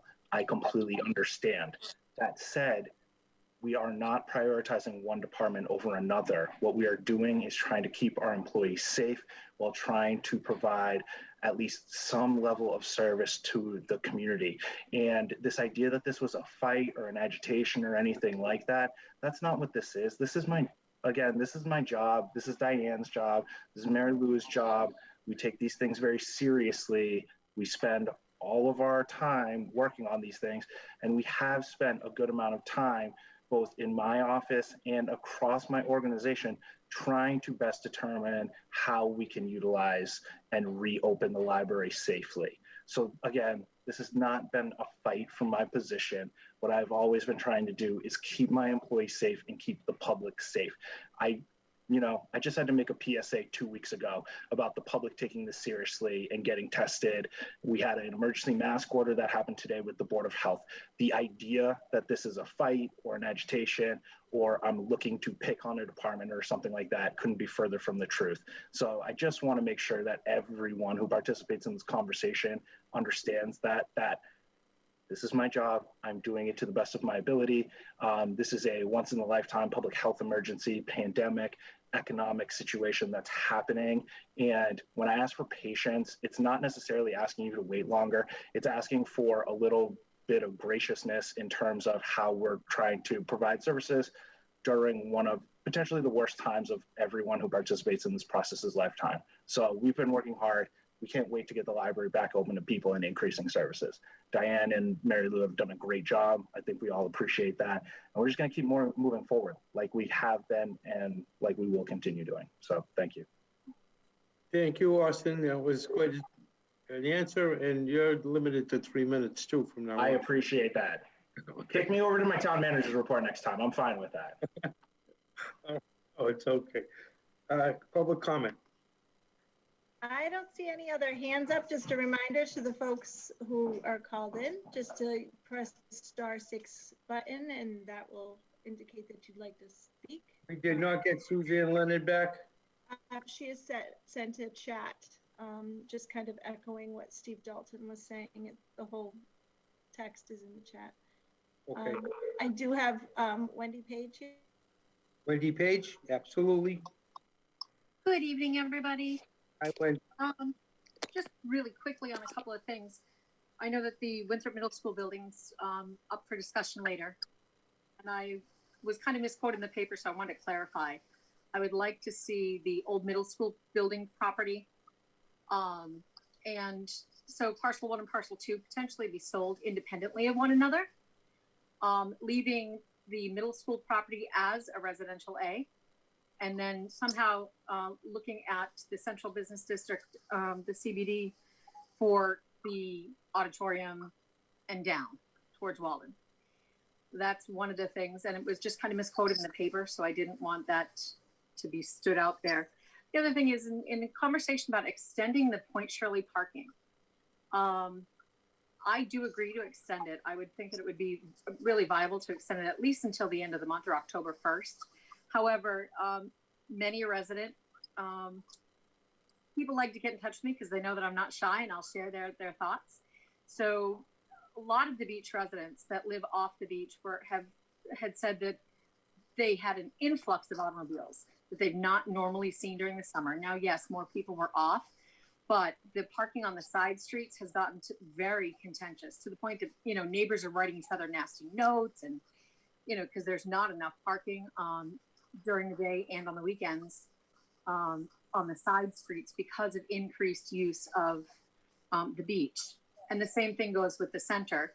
And so I think if we're going to set a precedence and extend this beyond a temporary measure, I would hope that it would be something that could be looked at town-wide versus just particular neighborhoods, because I do think that could be complicated in the future. And that was it. Thank you, Wendy. Is anyone else on public comment? I don't see any other. Oops, I'm sorry. Julia Wallers. Hey, Julia. Are you there? Yep, I'm there. Good evening. You guys hear me okay? How are you, Julia? Great. Yes, we can hear you okay. Would you do me a favor, about 10 minutes after the meeting, would you give me a call? Because I want to talk to you about something else. sure thing. Hey. But for now, just a few quick comments. I want to echo the comments of Steve Dalton and Suzanne. I'm really, really grateful for all the data that's been put out there. It made it really easy for people to follow what's been going on with the library. And I'm so glad that Diane and Mary Lou were able to present tonight. I think that a lot of the confusion has come from just communication not being clear and not being able to hear each other and have a dialogue. So thanks for making that possible and for having that discussion tonight. And I think people are feeling much better. I'm really happy to hear that the library is on track to open, and I hope that follows course. So thanks for that. The other thing I wanted to comment on regarding the Point Shirley parking permit program, which I participated in some of the planning for that earlier this summer. I know that there was a lot of confusion around the lot, the landing lot out on Point Shirley, and that people who came from out of town didn't know that was open. So they would go to the Winthrop Beach instead. So if there's a demand overflow, that's something that we could work on communicating so that people know that you can actually park in that public lot, that might absorb some of that demand. And then as far as extending it, I think it has been a great success. We're finally, strategically managing demand where, demand has exceeded supply and it works. But if there's no demand, we shouldn't continue it. If there is, then yes, the permit program should stay in place. And I like that Pete Christopher mentioned that we had done a lot of this around the CBD and, really looking at how we can manage our parking according to demand, because that's how we solve problems. So the last thing I think you have on the agenda tonight is to vote about lowering the townwide speed limit from 30 to 25. And I want to throw my very enthusiastic support for you voting to do that. And I spoke at the TSAC committee meeting last week about that as well. 25 saves lives, and we're trying to be a safer community for everybody, especially for people walking and biking. And I think we're getting some sharrows and signage for biking coming up pretty soon, which was really excellent. But the number one thing we can do to make our streets safer is just to make the cars go slower. And lowering the speed limit is not a silver bullet to doing that, but it helps and it sends a message that Winthrop is a community that cares about public safety. So I hope that you will support that tonight. Thank you. Thank you, Julia. Is there anyone else that wishes to be heard on public comment? Yes, I have Sandra Aresti. Yes, thank you, if you can hear me. Yes, we can. Thank you for taking the time to hear me tonight. Just calling in to reiterate my enthusiastic support of the library. I'm the daughter of a librarian. My daughter calls the library one of her favorite places, and I'm happy to hear that there's positive movement. And I just want to really say thank you for everything you guys are doing, both the directors and the librarians and everyone on the town committee. So keep at it. And thank you for taking the time to hear me tonight. Thank you very much. Do we have anyone else waiting to be heard? Yes, next up is Jerry Wardwell. Jerry, are you there? Yes, I'm here. Thank you for giving me the opportunity to talk. First of all, you can all hear me? Yes. Well, I appreciate the opportunity. I'm very much in favor of extending the Point Shirley pilot parking program. I live at Grandview in Undine. And frankly, I think I Councilor LaConte talk about the success of the program. I think it depends, frankly, how you define success, because in front of my house, it's been as, and it hasn't.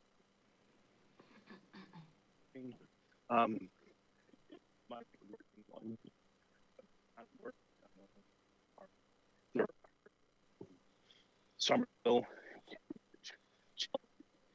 at all hours. Anyone else having trouble hearing Jerry? Yes. Yeah. Okay. He's breaking up, but I think it's because he's probably in Point Shirley, and that's why we have the horrible cell phone service there. Jay. Yeah. Would you try? We lost a bit of that. Sure.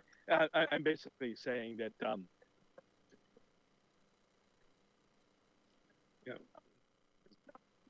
Mr. Wardwell, we still can't hear you. Is he standing still? No, I'm actually driving, so that's sort of my issue. Can you hear me any better? Yes. Yeah, maybe if you could pull over. Okay. I will. So anyway, from my point of view, the parking, people ignored the sign. It might be working in some areas, but around Grandview Avenue near Coughlin Park, near where Bayview becomes Grandview, it's been a nightmare. It's been like the 4th of July most nights. Whether it will get better after Labor Day, I don't know, but there are cars from everywhere, and people come here from everywhere to walk their dogs in Coughlin Park. This last weekend, if I was able, I would read something that I posted to the Point Shirley Facebook group, which I'm sure Councilor LeConte may be able to see since he's a member. But from my house, it's a nightmare. I can sit in front of my TV at night and I smell pot. I've sent you all a couple of emails on this, and it hasn't gotten better. And there really isn't any enforcement for the most part, unless I call or some of my neighbors call. The tickets that I've seen only come after I call, and even then, not everybody gets tickets. On Sunday, it was sort of out of control, and I called, and I heard the officer tell that whoever it was who came out and said, "Oh no, a ticket." He goes, "Oh, it's only a warning. You're all good." But the message is people can come here. I heard somebody at Coughlin Park running their dog saying, and they were from Somerville, because people ask, and I sort of asked, and they were talking to somebody from Chelsea who's running their dog, and he says, "Yeah, we come here all the time. Nobody cares." And that's the message that sort of has gone out, and I get that people think it's a success, but and I've lived here 20 years, so I'm not new here. Mr. Wardwell, that's Mr. Wardwell, that's 3.5 minutes. I give you a little bit extra time because you broke up a bit. Okay. Anyway, so I'm in favor of it extending, and I think the enforcement has to be better, and I think somebody needs to come down and take a look at what's going on. Councilor LeConte, I urge you to come down the street just a little bit, because you can see people parked across my driveway, people sitting on the seawall at 3 a.m. and they're not from here. Thank you. And I appreciate your time. 4 minutes. Thank you. Okay, I appreciate your time. And hopefully that will all be rectified, at least part of it will be rectified once we get this dog park constructed, which is hopefully going to happen very soon. Okay. President Boncory, for the record, just so you know, there were 17 tickets issued for lack of a resident sticker on Grandview Ave between July 10th and the end of August. Thank you for that statistic. Is there anyone else to be heard on public comment? Yes, we have Eric Risti. Eric? Hello? Erica. Hello? Hi. Erica. So I am a new-ish resident to Winthrop. I moved here late March, early April. And I just wanted to voice, echo what Sandra had said earlier and voice my very enthusiastic support of the library. I have been looking forward for months to one day seeing this library open, you know, because in truth, that's really how I know I belong to a town, is I have a library card from them. So yes, I wholeheartedly support the library. I really do hope I can, see it open, considering everything's been closed in the time that I have currently lived here. Also, someone had mentioned something about bikes and bike speeds, which reminded me of, I've noticed that there are not a whole lot of bike lanes. And honestly, I believe that this town could probably benefit from something like that, because this town is very small, easily travelable by bike.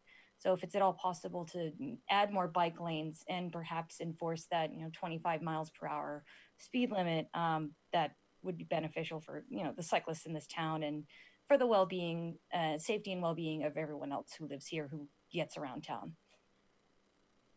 Thank you, Erica, and welcome to Winthrop. We're glad to have you. Thank you very much. Glad to be here. Is anyone else online? Yes, Gillian Texiera. Joanne. Gillian. Gillian. gill like a fish, just gill style. Yes. I want to thank you all, and you all know I love the library, for those of you who know me, but that's actually not what I'm here to talk about. I'm here to talk about Locust Street. TSAC took on Allmart, Locust, and Cross, and if you have not driven around this area, I ask you to, because it is taking your life in your hands. My husband and I eagerly attended the meeting. Unfortunately, due to some technical issues, the day that our street was on, it was a little bit late. Actually, Director Calla was there. He was driving around to the streets. A bunch of the residents were really hoping they would suggest one-side parking. Our street is exactly the same street width of all the other streets as Bartlett, which is only one-side parking. A lot of people zip up and down Locust. It is a big cut through. Their suggestion, and which has been proposed to you, I believe, is to make from Allmart, from Revere to Cross, one way, all of Cross one way heading up to Locust, and then from Cross to Revere on Locust one way. Because of the way my neighbors park, a lot of times I don't have a choice which way I come in and out of my driveway. And some days I'm forced to take a left or a right. Now, if I need to take my child to the coming school and I'm forced to take a left, it would mean I have to go all the way up to Revere Street, take a right, go all the way around to Crest Ave and come all the way back down to Vets to come back into town. All I'm asking is that you guys might take a pause and ask them to revisit this direction. But the other thing is to ask them to possibly revisit the parking on the corners. The biggest problem we have is when people are zipping in and out of our streets, they park too close. I was always under the assumption it was about 10 feet between a corner and a crosswalk where you could park. That does not seem to be enforced in this town. I don't know if it's actually the law here, but I would really love to see at least those. That would reduce a lot of problems. Even if we go to one way, it's not going to change the congestions at the opening of the streets, still making a lot of safety issues. My son bikes around here all the time, and I'm always worried he's going to get hit. So as I said, especially with the schools not opening, I don't know if we can take a beat and revisit this, but it is going to put some damper on the people who live on the top half of the street that now, because they can't take a left onto Revere Street from Locust, are going to have to go basically around the entire town to get their children to the schools that are situated on the other side. Once again, I love the library, and thank you for keeping the support of it. But that's all I have to say tonight. Thank you very much for listening. Thank you. Is there anyone else on public comment? Yep, I have Kurt Millar. Kurt, how are you? Good. How's everybody doing tonight? Well, I'm just wanted to have maybe express a little concern of some of the things I've been seeing online and talking to other people about one that started this past Thursday at Town Hall with a rally, and then it being extended until Election Day. I think from me being in multiple groups here in town, I think my concern is that there's the messages that are coming out. Everybody has a right to vote, protest, rally, whatever they want. But watching some of the videos from one certain side kind of gets me a little nervous because they tend to incite. But also seeing the opposing side also tends to do some inciting. I'm just hoping somehow within our town, even if we're on opposite sides, if we're middle of the road, that we can promote peaceful, non-antagonizing rallies and counter protests. So I don't know if any of you have seen it. There's a bunch of groups popping up right now to see what they can do to protest who came here last week, which is great. There's nothing wrong with that. But I think a message of keeping everything kind of as possible, amicable, and not antagonizing each other, especially if more town people are going to be showing up. So whether it's which side you are as a townsperson, we should still have respect for each other. That's pretty much it. Thank you. Thank you. Kurt, I was there. I went. Wait a minute. Did anybody ask you? No, you didn't ask me, President Boncory. Raise your hand and ask for permission to speak when you're ready. May I speak, Mr. President? Yes, right after I do.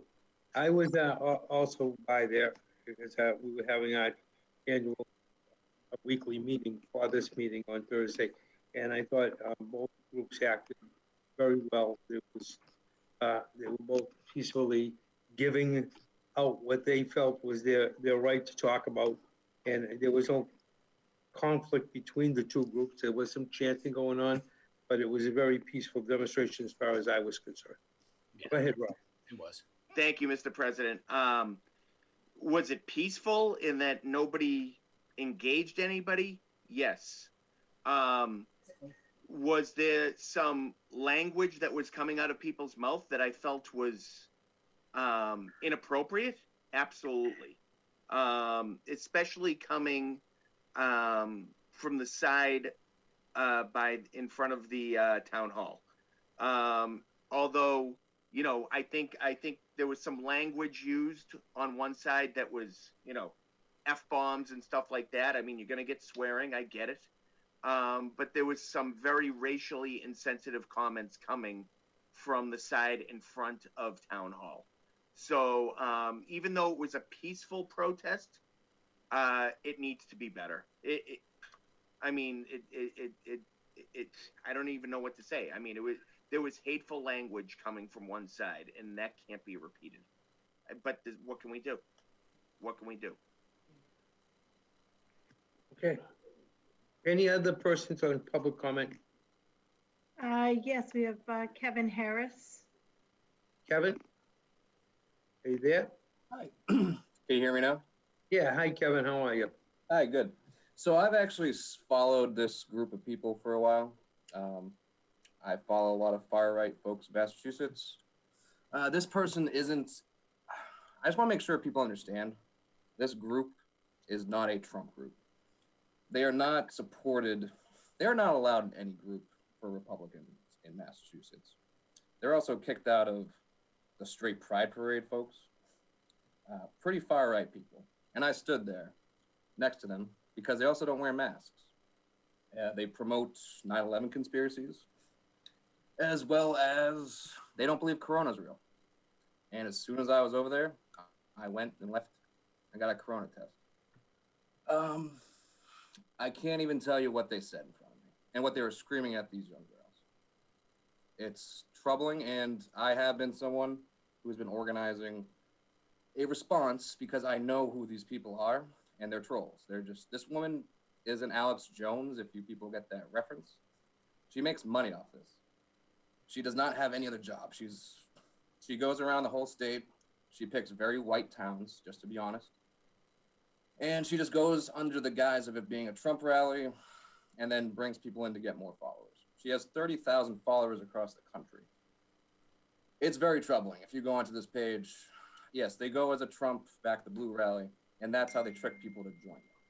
And it's very troubling because I saw veterans, I saw elderly on their side, and they weren't wearing masks. And they're antagonizing like that. So this is a public health crisis. It's hard because I am a Democrat. So people don't listen to me when I'm talking about these people always. But I'm pretty practical if anyone knows me.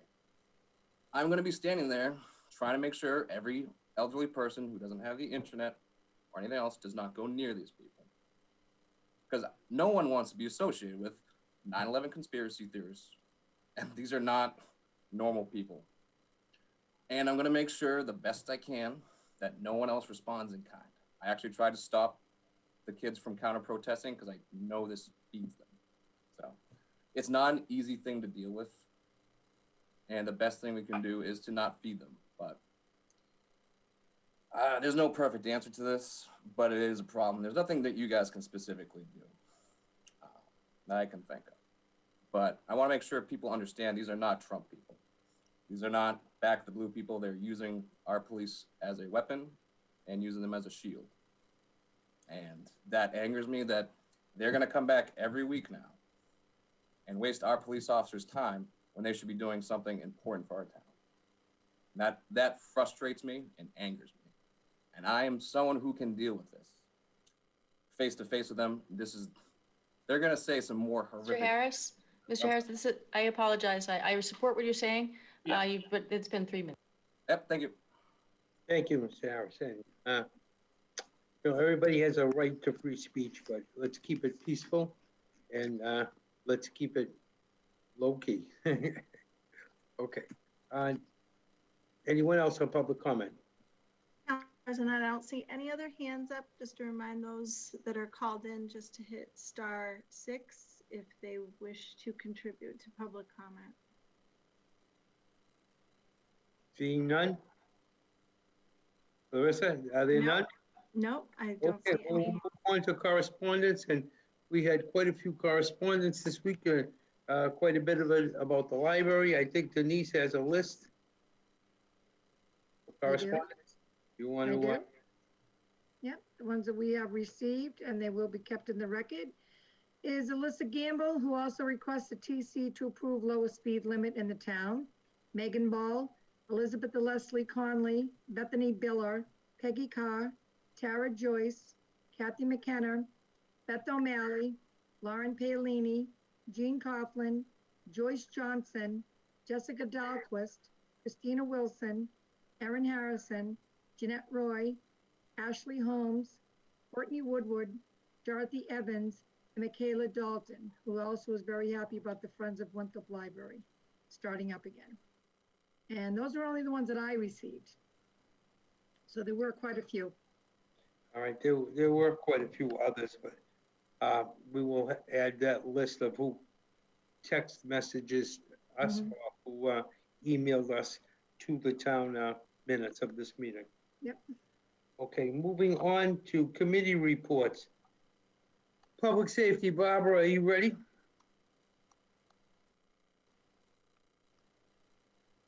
Yes, and I have a report. Council Flockhart? Yes. Yes, and I do have a report. Okay. On Friday, August 28th, Peter Christopher, Mike DeLuise, and I met with Steve Calla at the DPW to walk the site of the proposed egress road from the Gorman Fort Bank School. And we realized that nothing was the way we had previously understood it to be. If there was an easement for an emergency road through Governor's Park, I hope we did not pay for it, because what we received for it was the right to use 2 parking spaces on their side of their fence. These parking spaces would be insufficient for a road on the school side, for a road. And on the school side of that fence is an environmentally significant stream, which Steve and I assume would require environmental permitting. On the school side of the stream is the fence around the DPW yard, which is currently fully used for vehicles, supplies, and eventually to be reused construction materials. There's a gate at the other end of Governor's Park. I've gone back now. On the other end of Governor's Park property, and that gate empties out onto Winthrop Street and thus to Bank Street and Morton Street. Between the parking spaces that we have permission to use and that gate is a parking lot road, which would have to be rebuilt to adequately serve significant daily traffic and snow plows. Steve estimates that the cost of rebuilding that road would be about $300,000 to $400,000. The current emergency road is on the other side of the school and exits through the senior housing on Golden Drive, which would not be an acceptable road for a regular route out of the school. Steve proposed another solution, which I liked, and would solve a lot of problems that would present its own new ones. And that proposal is to renovate the Gorman Fort Bank School for our needed public safety building, build a new elementary school on the site of the old middle school, and sell the sites of the current police and fire stations to a developer for housing. We would still have the second parcel on the middle school site to build something. And if we could obtain the property between the police and fire stations, we would have a substantial site to develop. Moving the elementary school to the center would drive traffic to the center and be a convenience to parents with children in both elementary schools, along with solving our traffic problem on Revere Street. The Public Safety Committee is not further pursuing the egress road at this time. Have I so upset you, you have a headache? Yes, because the Public Safety Committee was tasked with finding a way to make an access road there, to get a cost, to find out if we were able to negotiate, and I know that the people at Governor's Park have written to us and they're willing to sit down, they want some questions answered, and to talk.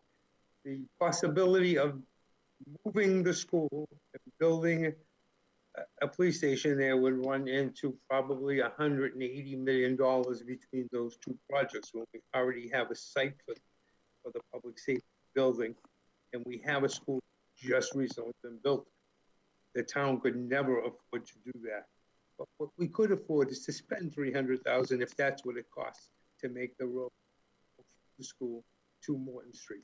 So I would ask that committee to relook at that and come back with facts and actual figures and design cost for that road. Thank you. Can I just add something? Yes. So one of the questions that I think I had was, and I really appreciated being able to walk the site and really see what was going on down there. One of the questions that I had was around the easement that that the town got about 10 years ago. And it was Steve's understanding at the time when we spoke that there was only those 2 parking spaces that was included in this easement. And I don't understand how you could call that an easement if you only took 2 parking spaces. There's nothing that connects the road, the would-be road, to anything. So it doesn't seem to me like that would make logical sense to have that.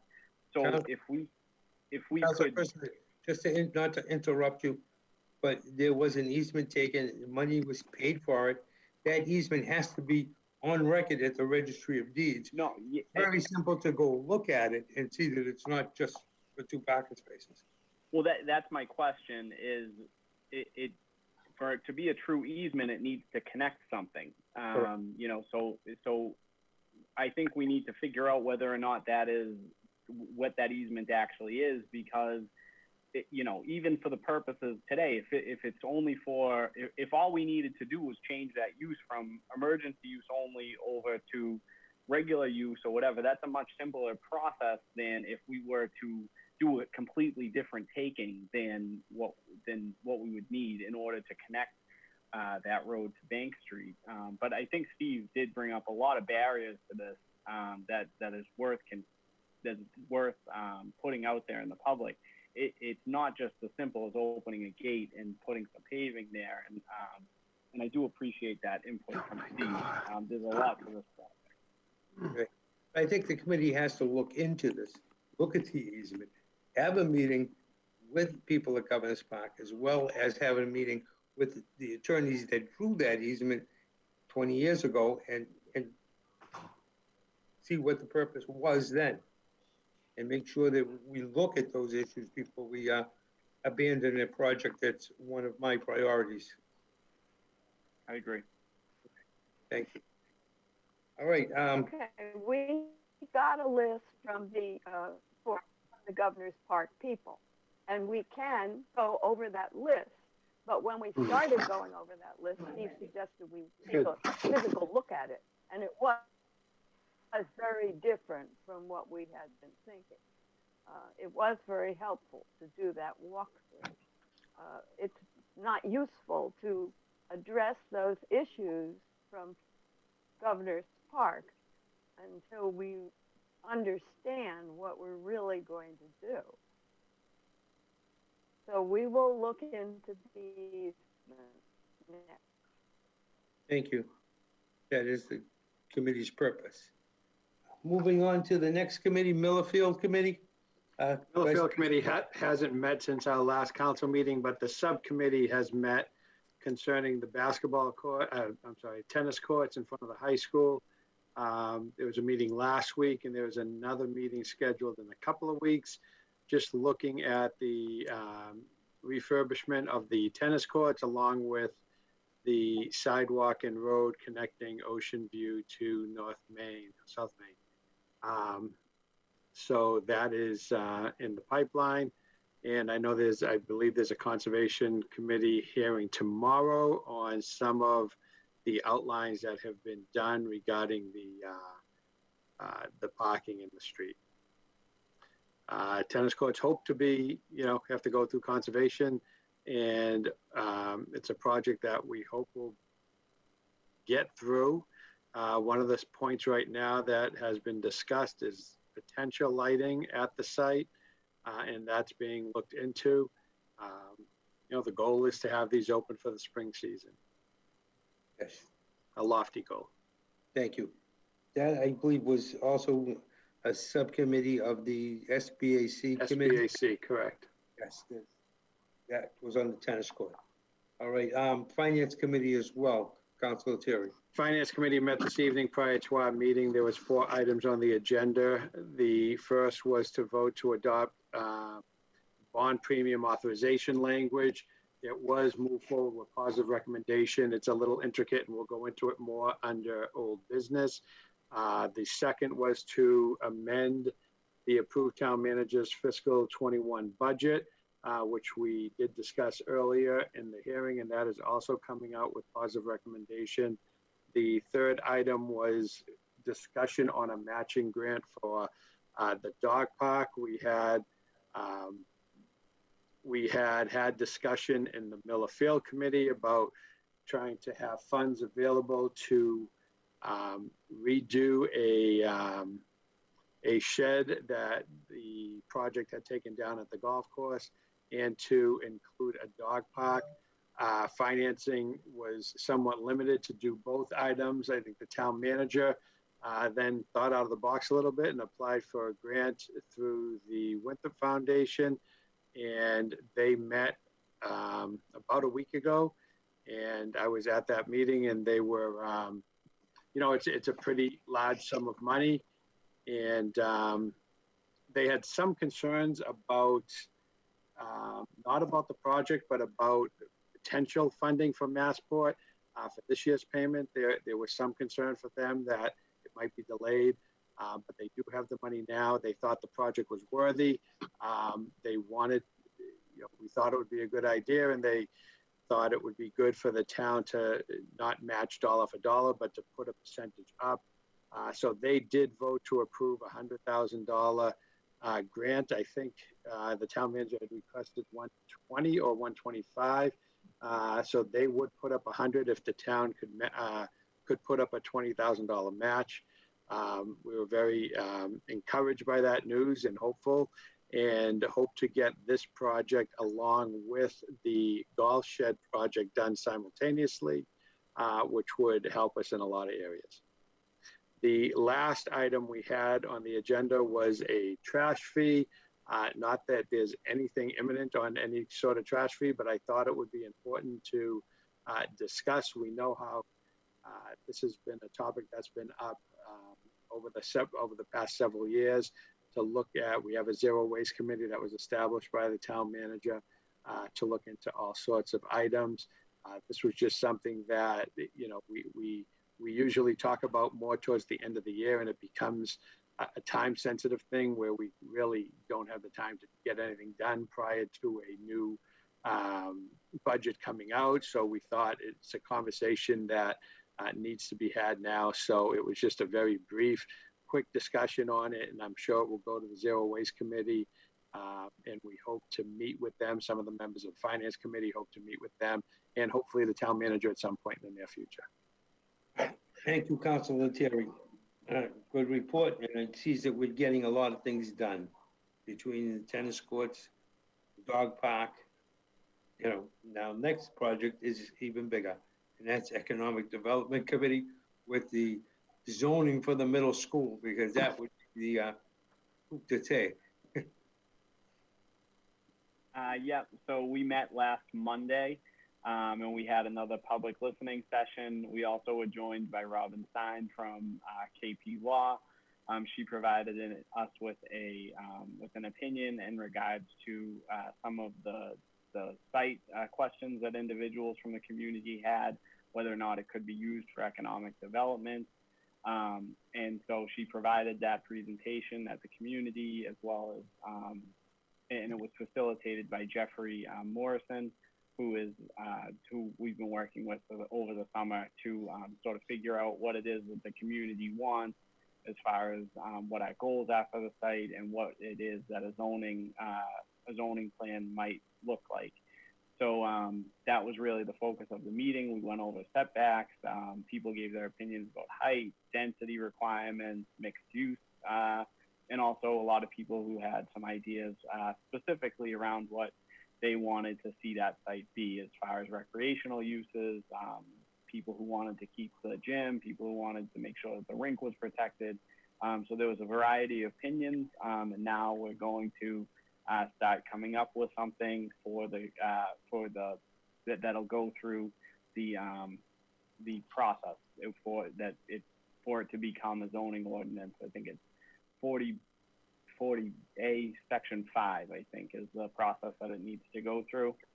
And so that essentially is it goes to the planning board, back to the council, and then the council would ultimately take a vote on it. So that's really the process that it needs to go through. There are still a lot of different levels of review of this particular site just because it's town owned. So there's a lot of different opportunities for members of the community to give their input on it. And I know that that we will throughout. So that's really the plan moving forward. And I look forward to continuing the conversation in the community about it. Okay, thank you. Tracy, do you want to add anything as economic development? Nope, no, Peter said it all. We should be having a zoning in what kind of time frame? Any idea of a time frame? Let's say tentatively, we might have zoning, and this is tentative, a month. What do you think, you guys? Pete? It sounds fair. Yeah, excellent. And then we go to the planning board, correct? Yep, and then it needs to go through the public process prescribed by law. Excellent. Good job. Keep it moving, please. All right. We have Councilor DeMarco. Did you have a town hall meeting? You're muted. All right, I'm unmuted. I did have a town hall on last week.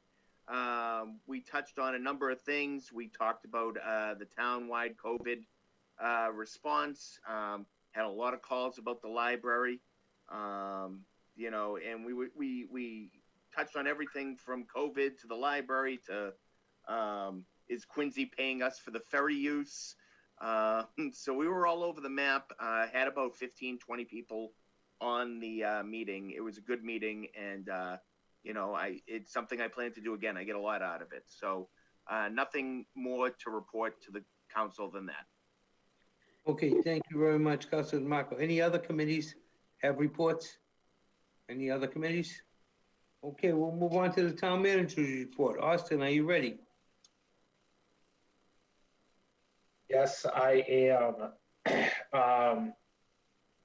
Just excited for a couple of the items that were brought up in the different committees, especially further discussions about a dog park, which I think the community has expressed their appreciation for on multiple occasions.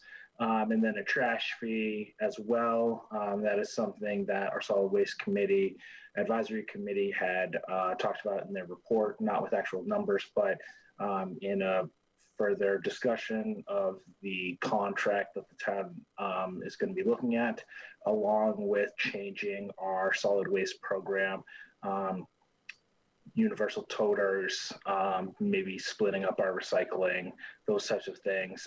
We just need to determine which direction we want to go with that, and then have a discussion about a fee accordingly. These things have gone up in cost a lot. The report made that very clear. We are no longer being paid for our recycled materials. We are paying for them for their removal frequently. So we need to be able to pay for our solid waste program as well. I don't have personally a lot to update the group on, so I wanted to have first Meredith Hurley give the council a quick update on where things stand right now and answer any questions of the council if they have specific COVID-related matters for Meredith to speak about. Hey everybody, thanks Austin. So a quick snapshot of where we're at today is that we've had 372 total cases, 24 deceased. Currently, there are 20 people isolated and 328 have recovered. The testing site is going really well by all accounts. There have been a few which we were warned about ahead of time. You know, when people are registering, if their email address is off by one digit, if their birthday or their name is off by one letter, they don't get the results sent to them as quickly as possible, but I have access to the system. We've been putting it out on social media so that people know that they can call the health department, that they can call the EOC, and we have access to all of the test results that we can send in a secure way. As of up through yesterday, as Council President Boncory had said, there was 1,879 people tested at the site. 1,585 were Winthrop residents, and there were 10 positive cases. The current demographics of the cases that we've had through August and into September are pretty consistent, that we're running in that 20 to 40, 20 to 50 year old range. In August, 57% of the cases were between the ages of 20 and 40, and there were 76% of the cases were aged between 20 and 50. So we're sticking pretty tight in that 20 to 50 year old range right now. And I think that is pretty much my updates right now. I know Council President had given you updates on the testing site and things like that. So we'll know tomorrow. They'll announce the one thing that we can't track in real time is the percent positive rate, which, to highlight, dropped significantly last week. We went to 1.51%, which is excellent. I'm hoping that we're around there again, but I'm dependent on the state to tell me that. Based on my calculations for the incident rate, which is that red, yellow, green number, we will still be in the red. Hopefully we're down a little bit. We were at 9.9, I believe, last week. And so I think that we'll be hovering right around there. It depends on where their cutoffs are. I calculate the incident rate every day based on the previous 14 days. But the snapshot that we'll get tomorrow will be from this past Sunday and 2 weeks prior. And if anybody has any questions, I'm happy to answer them. President Boncory, may I? Yes. Okay.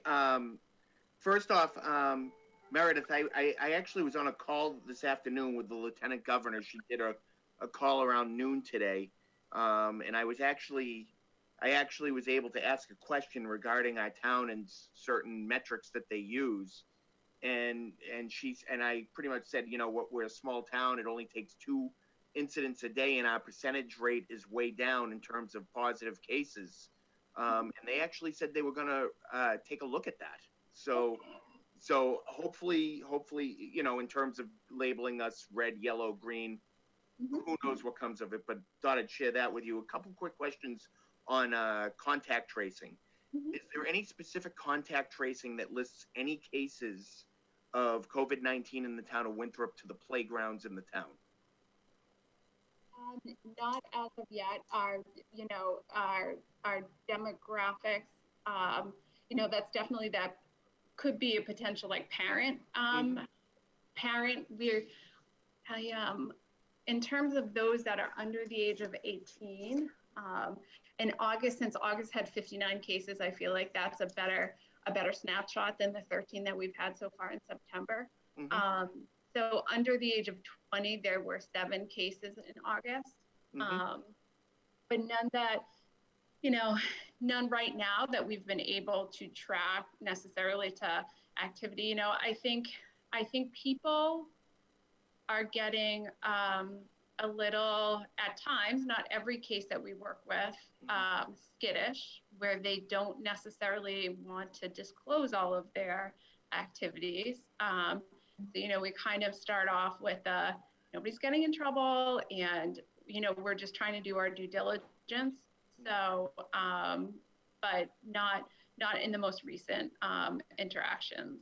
Could the same be said in terms of the basketball courts, that there's no contact tracing that shows any cases have come from the basketball courts? Not directly to the courts here in Winthrop, to my knowledge, at least not in this month. In July, there was some activity at the courts that was traced to part of the cluster that we were super concerned about in July. Okay. Okay. What about recently, not including July, but August for the beaches? Any cases linked to the beaches? Not directly tied to some sort of, singular interaction that happened only at the beach. Okay. I think that what's happening is, people are moving around more. Okay. Perfect. Thank you. You've answered my questions. Thanks, Meredith. Okay, does anyone else have any questions for members? Council. Meredith, thank you. Just a quick question. I know Council President Boncory mentioned how, we've had X amount of cases tested since you've had the testing site there, and as it being a relatively small percentage of the town. But do we know since March how many Winthrop residents have been tested for COVID? I'll know that tomorrow. That the state keeps that under their direction. I have no way to filter it out within my Maven system, which is the state EPI system that reports all of them. The Maven system, and I know that I've spoken about this, the Maven system is extremely archaic, and their ability to run reports is very limited. So now it's a lot of times it's hand drawing out some of those reports as to how many people. And, there are some people that have been tested 4, 5, 6 times at this point. And unless I click on their case, I only get the positive sent to me. I would have to search, and they only give me access to the most recent 100 cases of negatives in the Maven system. That's all I can see without actually having a name and a birthday to search it back to. And I know we've discussed this, my last follow-up. I know we've discussed a little bit on somebody test positive. They need 2 negative case tests after that. Now, if they test positive within those 2 weeks, has there been any overlaps where they might be considered 2 positive tests when we really only had 1 positive test? You know what I mean? Coming from the same person. Oh, so yeah. So that. So are you saying the situation where somebody tests positive 2 or 3 times and they're assigned 2 separate case files for that? Correct. So we had one case recently that was assigned to the same person twice because the last name was added with a different, there was just a substitution of 1 letter in the last name. So the good thing is between myself and the interns that are currently in the office, we all have access to Maven. So we tease out these, we usually can catch them pretty quick when that does happen. And then the numbers, like I've said, the numbers that I report don't include that. I have a separate tab on my massive spreadsheet now for discrepancies so that, I can go back and cross-reference them. Or, if somebody were to question, why this person was or wasn't, I have case notes attached to it as to why we didn't. And just over the weekend, I had a case reported here that the street address didn't line up with any street here in Winthrop and was ultimately shifted back over to Everett. But that case hopefully isn't considered in the state count right now, but I think that, that will be in the state, what they release tomorrow as to our positive cases. Thank you. Okay, anyone else? Thank you, Meredith. Thanks, Meredith.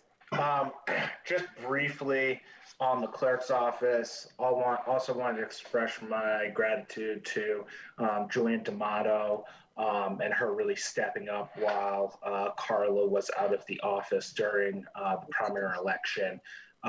They did a tremendous job in managing an election, again, during a public health emergency with a fair amount of mail-in voting for a primary election.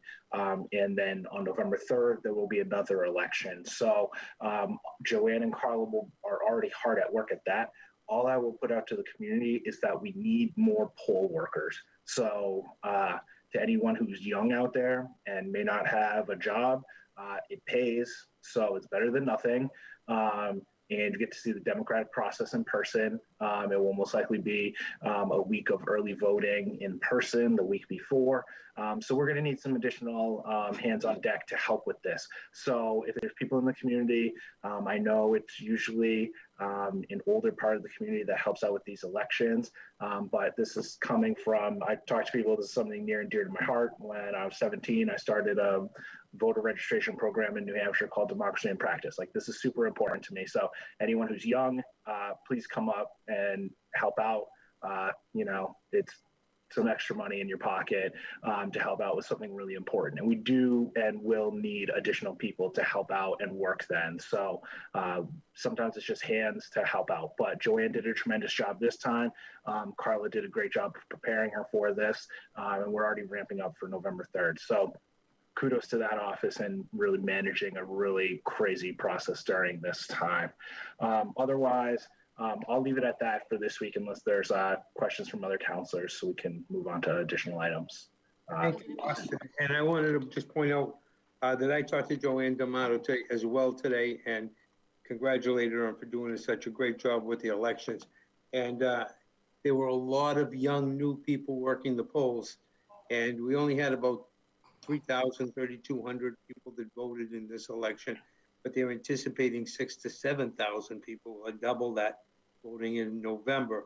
So please, if, as Austin said, if you'd like to help, get involved. We're going to need all the help we can counting the ballots come November, because there'll be a lot more mail-ins and a lot more early voting ballots. President Boncory, if I may? Yes, Councilor Honan. Thank you, Town Manager Faison. I just want to confirm, I think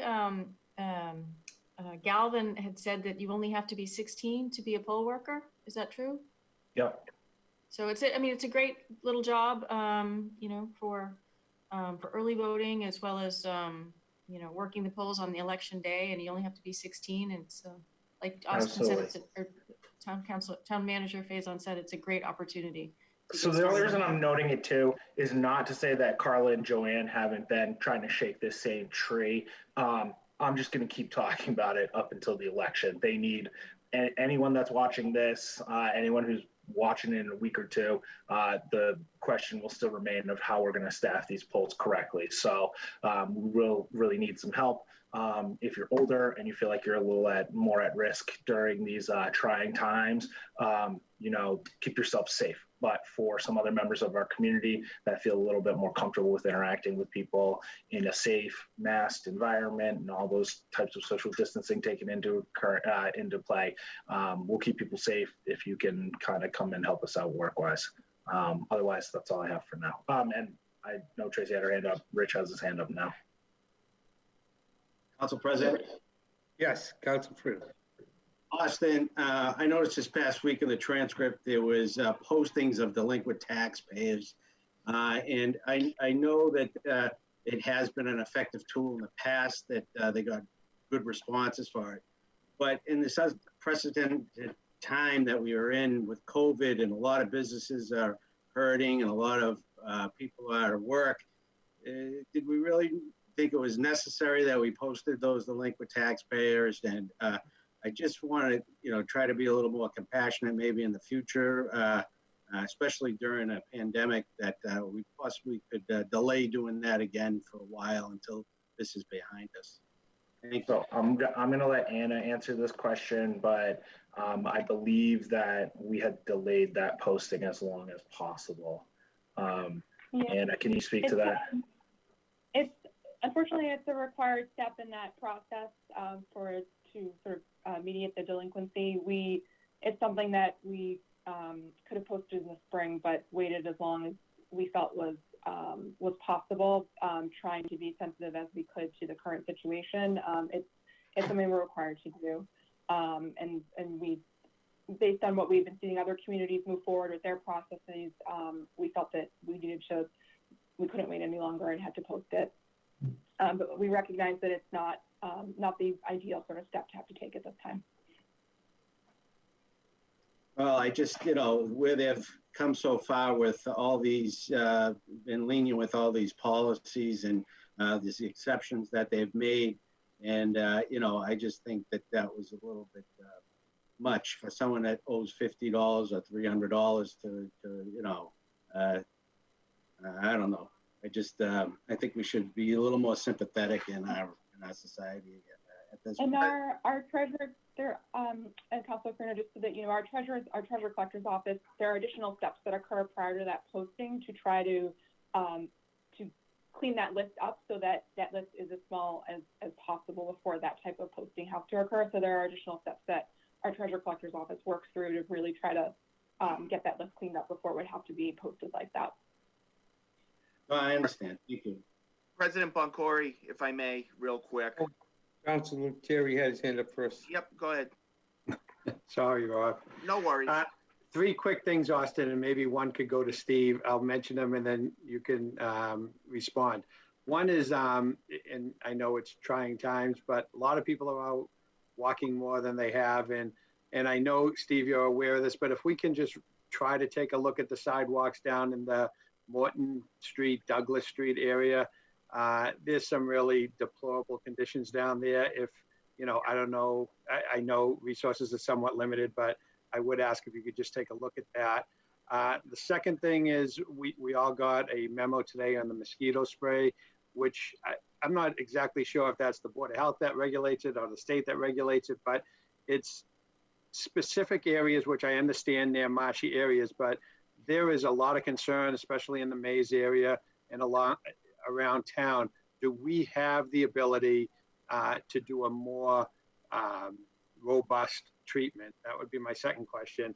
And the third thing is just, and I know the Board of Health today came out with the mask enforcement on all parks and playgrounds, and maybe to steal a little of Rob's question here, if I think he alluded to this earlier, if we're requiring kids to wear masks in a playground or whatever area, then I think we should reopen the tennis courts at Walden Street.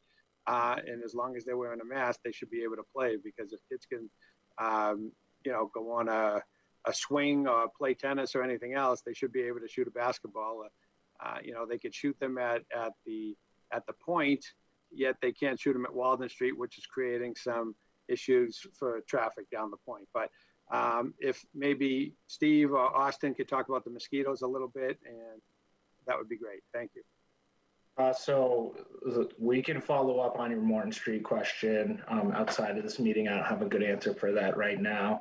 But with the mosquito spraying and the mask order in regards to the courts, those are both items handled by the Board of Health. So the Board of Health will have to weigh in on those. They had a special meeting concerning the mosquito spraying that they had ordered. So I'll forward over your concerns to them. Thank you. Just real quick on the Morton Street sidewalks, we actually are in the process of removing the majority of the sidewalks down there are an asphalt sidewalk with a granite curb. We're stripping the asphalt a portion from Reed Street down to Wilshire. So it's pretty substantial. It's on the side opposite the Ecology Park. A lot of the trip hazards are lifted curbs, so we're going to be removing and resetting curbing Unfortunately, the sidewalk that goes back will also be a bituminous asphalt sidewalk. Just the funding isn't there to put the cement in. At some point in time, hopefully money will be there, but at least the granite curbing will all be reset and ready to receive asphalt. And every side street coming into Morton Street will get handicap ramps, which aren't currently there. So there is significant improvement going on down there currently. That area, a portion of that area will be getting some mill and overlay work. The street is almost as bad as the sidewalk. So it's certainly something that we've been watching. It's certainly something that's been on our radar. We were hoping to include it in a bigger infrastructure project, drainage, water main project that's needed down in that area. Unfortunately, we put in three grant applications in 3 consecutive years. It just didn't score high enough to get the grant. But we're at a point now that we really can't wait any longer. So we are going to do these improvements now, and hopefully, in the years to come, we will secure that project, and we will be able to get full cement sidewalks as well as the much needed infrastructure improvements as well. So if you go down there today, you will see a portion of that sidewalk already removed, and we'll continue to remove it for the remainder of the week. And in a couple of weeks, you'll have a much better surface down there. Thank you both. Thank you. Councilor DeMarco. First off, I've been working with the Board of Health to get some signs up on some of the parks and basketball courts. And as Steve knows, we got some signs ready to go up that say "No mask, no play" for a lot of the playgrounds and basketball courts. Jim, when I reached out to the Board of Health, Mr. Vice President, to get these signs going, I also asked them to look at reopening the basketball court down the center, and I was told by the Board of Health no. So just something to follow up on you with that basketball court. I was told that they decided not to reopen that. But like I said, the signs are going up on all the parks and all the basketball courts. So I mean, that's a good thing. And finally, Rich, I agree with you. I don't think that information should have gone out. $50, $300 during a pandemic. And Anna, I'm not judging you. I know you did everything you're supposed to do. You know what I mean? Yeah. Counselor, if I could just give you all just a little bit more background on the process, and we acknowledge, we had a number of conversations internally about this sort of on our normal timeline. We would have posted this in May, and we were not comfortable doing that. But we send out multiple notices to taxpayers, and we also engage the firm that assists us on tax matters to send a letter as well. And so we were working to send letters also this spring because we really didn't want to have to put, if we could get that list to be no names, that would be fantastic. And so we really tried to delay as long as possible on that. There is a statute of limitations for us on these things. And so we started to become concerned that if we didn't post it, we actually could potentially run into some timing issues. And so we had to go forward with the posting. We felt that we had waited as long as we could possibly wait that would be reasonable under the timing allowed under the law. We agreed, absolutely not an ideal optic situation. And we encourage, if anyone, please reach out to our treasurer collector's office if folks may have been on that list to speak to our treasurer collector about how we might be able to go forward there. We certainly want to work with people on what we can do there. Thank you, Anna. Okay, anyone else have any questions for Austin? Hearing none, we'll move on to the school department update. And the school committee had a meeting last week on August 27th.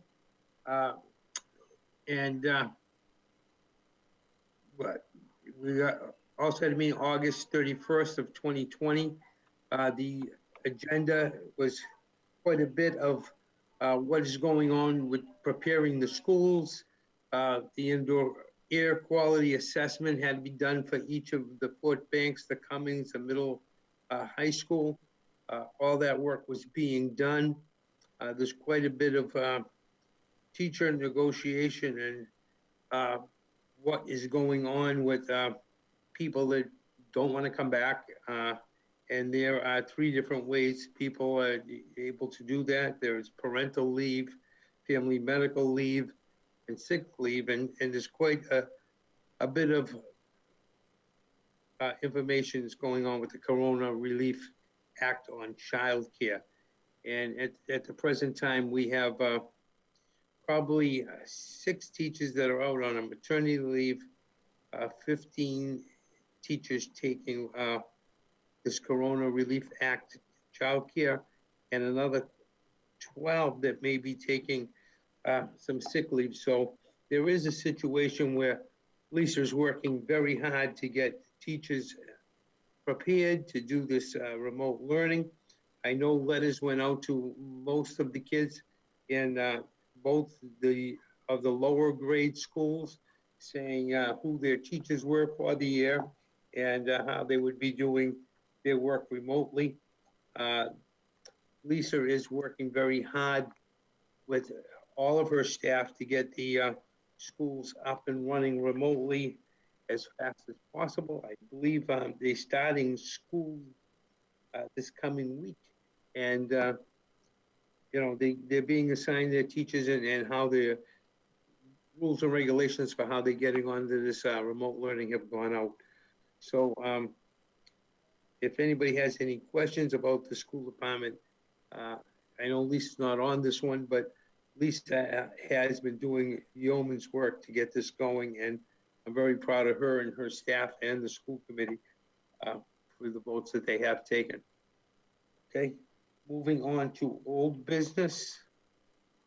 There are 2 finance motions. Jim, you bring those forward as finance committee? You're muted, Jim. Jim, you're muted.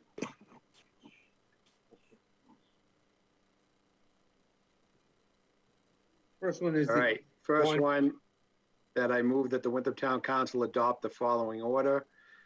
Order that to the extent such language is not already included, each loan order authorizing a borrowing that was passed by this town council prior to the date hereof is hereby amended to provide that any premium received upon the sale of any bonds or notes pursuant to such loan orders, less any such premium applied to the payment of the cost of issuance of such bonds or notes may be applied to the payment of project cost approved by the loan order in accordance with Mass General Law, Chapter 44, Section 20, thereby reducing the amount authorized to be borrowed to pay such project cost by a like amount.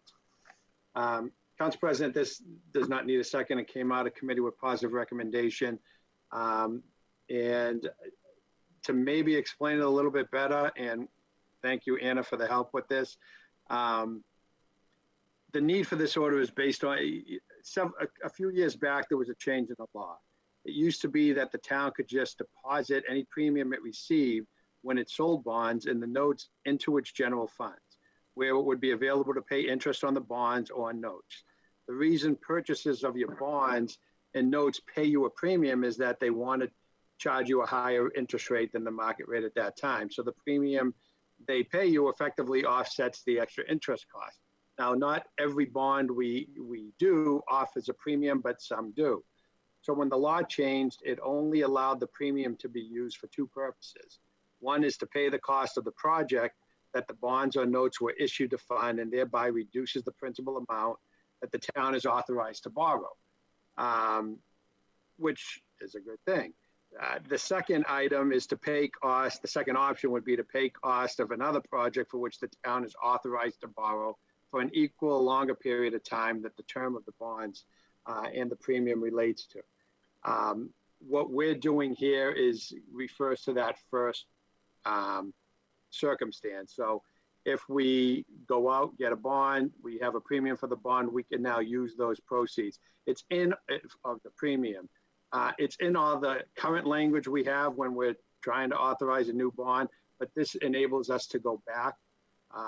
Again, it came out of committee with positive recommendation. If anyone needs a better clarification, maybe Anna could help us out.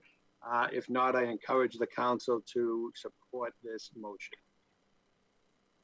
Okay, The motion is to adopt the bond premium authorization language. Is there any discussion? Hearing none, all those in favor, please signify by saying aye when Denise calls your name on the roll call. Council Ruggiero, Yes. Council Flockhart, Yes. Council DeMarco, Yes. Council Christopher, Yes. Council Honan, Yes. Council Farino, Yes.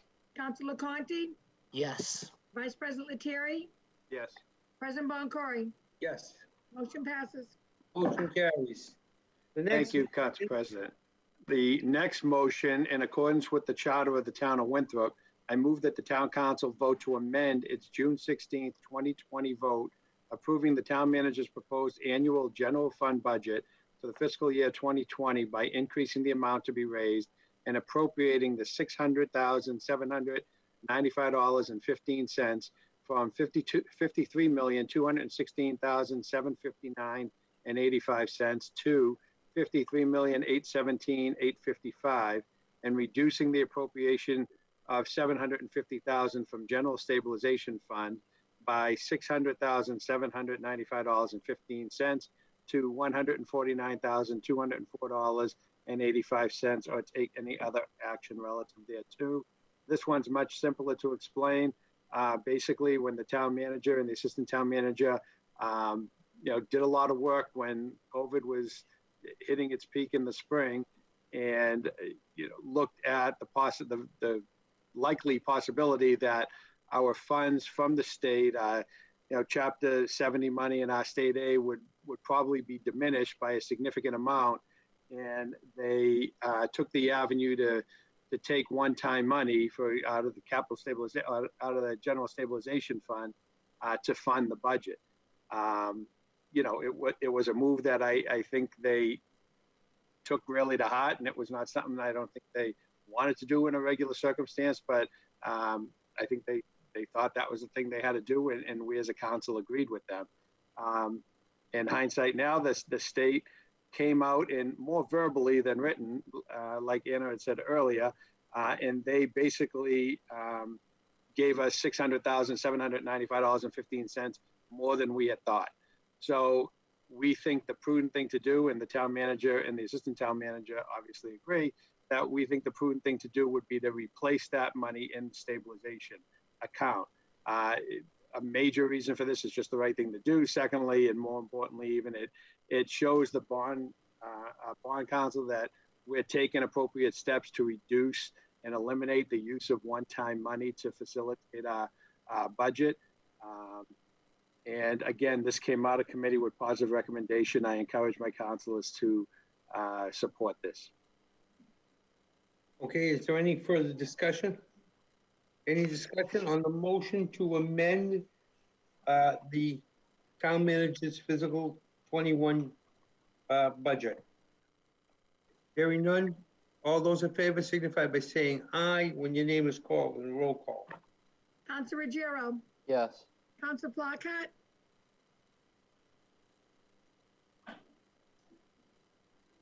Council DeMarco, Yes. Council Christopher, Yes. Council Honan, Yes. Council Farino, Yes. Council LaConte, Yes. Vice President Lettieri, Yes. President Boncory. Yes, Motion passes. motion carries unanimously. Okay, we're moving on to new business. And the first motion of the new business is a motion by Council Assistant Town Manager that the Town Council vote to award the contract of an outside audit of the accounts of the town to Powers and Sullivan LLC, certified public accountants, or take any action there too. I'll entertain someone making this motion. Motion to refer to finance? Yes. I think the motion has to be made first, and then we'll refer it to finance. So you're making that motion. Now, Yes, make the motion. There is second to the motion. I'll second it. Okay, motion's been made and seconded to award the contract of an outside audit of accounts to the town Powers and Sullivan. There's one little problem with this one, and that is our town charter under 712 authorizes that we do this every year, or it demands that we do this. We shall annually provide for an outside audit. The award of the contract to the audit shall be made by the town on or before September 15th of each year. This is the only meeting we're having before the 15th in September. Our next was pushed back because of the election. Instead of coming in with the 2 meetings earlier, we're coming in with a meeting later, being after the 15th. And our charter says do it by the 15th, and the report has to come back no later than March 1st of next year. So I would entertain a motion to amend the rules. And I hate to do that, but I would entertain a motion to amend the rules and vote for this at this meeting rather than send it to committee. President Boncory, can't we just make an emergency motion to vote on it now as an emergency motion? Well, I think we have to amend the rules because an emergency motion has to be for public safety. This isn't for public safety, so I think you have to do it the other way. Okay, understood. Could we schedule a meeting? Council President, we've had several scenarios where we haven't got the report back by March 10th. So why can't we be 1 week late considering the situation that this whole world is in right now? There have been several instances over the past 18 years, 15 years that we have not received their report even close to March 15th. Yes, I know. Has the motion been seconded? Yes. Okay. So I'd like to move the question. Which question? To Yeah, we suspend the voted rules. Okay, yeah. Motion's been made to amend the rules and have this motion carried this evening. Is there a second to that motion to amend the rules? Second. Okay. Motion's been made and seconded to amend the rules and to vote for this motion on a first instance. Is there any other discussion on it? Hearing none, all those in favor signify by saying aye when your name is called on a roll call. Council Ruggiero, Yes. Council Flockhart, Yes. Council DeMarco, Yes. Council Christopher, Yes. Council Honan, Yes. Council Farino, Yes. Council LaConte, Yes. Vice President Lettieri, No. President Boncory, I'll abstain. The motion carries. All right, motion carries. Now, the motion is made. The motion is that the town council vote to award the contract of an outside audit of the accounts of the town to Powers and Sullivan LLC, certified public accountants, or take any action thereto. The motion was made by Councilor Terry and seconded earlier. Any discussion on the motion? Any discussion on the motion? Yes, Hearing- Council President. Yes, Just, Councilor. real quick, could I ask the assistant town manager or the town manager to just speak on this matter, just to give some background on this firm? Austin, I'm happy to speak on it. So Powers and Sullivan has been our auditor for the past few years. I actually don't know exactly how far back they go with us, but during my time here, we've had an annual contract with them, going back at least, I believe, to FY17, I believe beyond that. I would say that to my knowledge, to the extent that they've been our auditors and the council has received a report late from them, I would attribute that to internal administration in terms of not necessarily getting them the information that they require on a timely basis, but I wouldn't be able to know that for sure. But that's something to sort of, there's a reciprocal relationship there that the folks on my end need to work with auditors to make sure they have what they need so they can do their analysis. One thing I just wanted, this is just recalling for me that I want to note for all of you, due to COVID, we did not actually have Jim Powers come in and give you all a presentation this past spring, and I believe he would be very enthusiastic to do that at any point in time to talk about FY19. We could just wait and do FY20 in the spring if you all were interested in that, but I know we passed along the audit materials in early March to all of you. But I will say, speaking in terms of how I've worked with them in my 1.5 to 2 years that I've been with the town, they've been highly professional. They have been, you know, very thorough. They've been very thorough, and they have been quick in terms of turning material around with us once they've gone through all of the material that we need to provide to them. And so I've spoken with them about potentially switching up sort of the teams that they have internally, so there's constantly fresh eyes on our material. So while it's the same firm, we've actually had there'll be some folks that are on the same team that we've had since the past year or two, but there are a couple of new folks that will be on the team as far as I understand it for this year. So we're having new people are looking at our books to ensure that there's nothing's being missed. Great, thank you. Okay, any other discussion? Any other questions? Hearing none, we'll put it to a vote. All those in favor signify by saying aye when your name is called. Council Ruggiero, Yes. Council Flockhart, Yes. Council DeMarco, Yes. Council Christopher, Yes. Council Honan, Yes. Council Farino, Yes. Council LaConte, Yes. Vice President Lettieri, Yes. President Boncory. Yes. Thank Motion you. carries, motion's passed. Next item on new business is to authorize National Grid to instill a pole on Pleasant Street. I think it's pole 753. And I am going to ask that this be sent, since it's under new business, to the DPW committee, for the DPW to come back at our next meeting with a recommendation of a yes or no vote on this. Okay? So moved. So second? Yes. All those in favor? Roll call? Council Ruggiero, Yes. Council Flockhart, Yes. Council DeMarco, Yes. Council Christopher, Yes. Council Honan, Yes. Council Farino, Yes. Council LaConte, Yes. Vice President Lettieri, Yes. President Boncory. Yes. Thank And you, it's referred. I think these things can be sent to committee without a roll call vote. I think I can send them all to committee. But we have a bunch of motions and they're all coming from TSAC. And I'm gonna briefly just list the motions because they're on the agenda from 13C to 13F, I believe.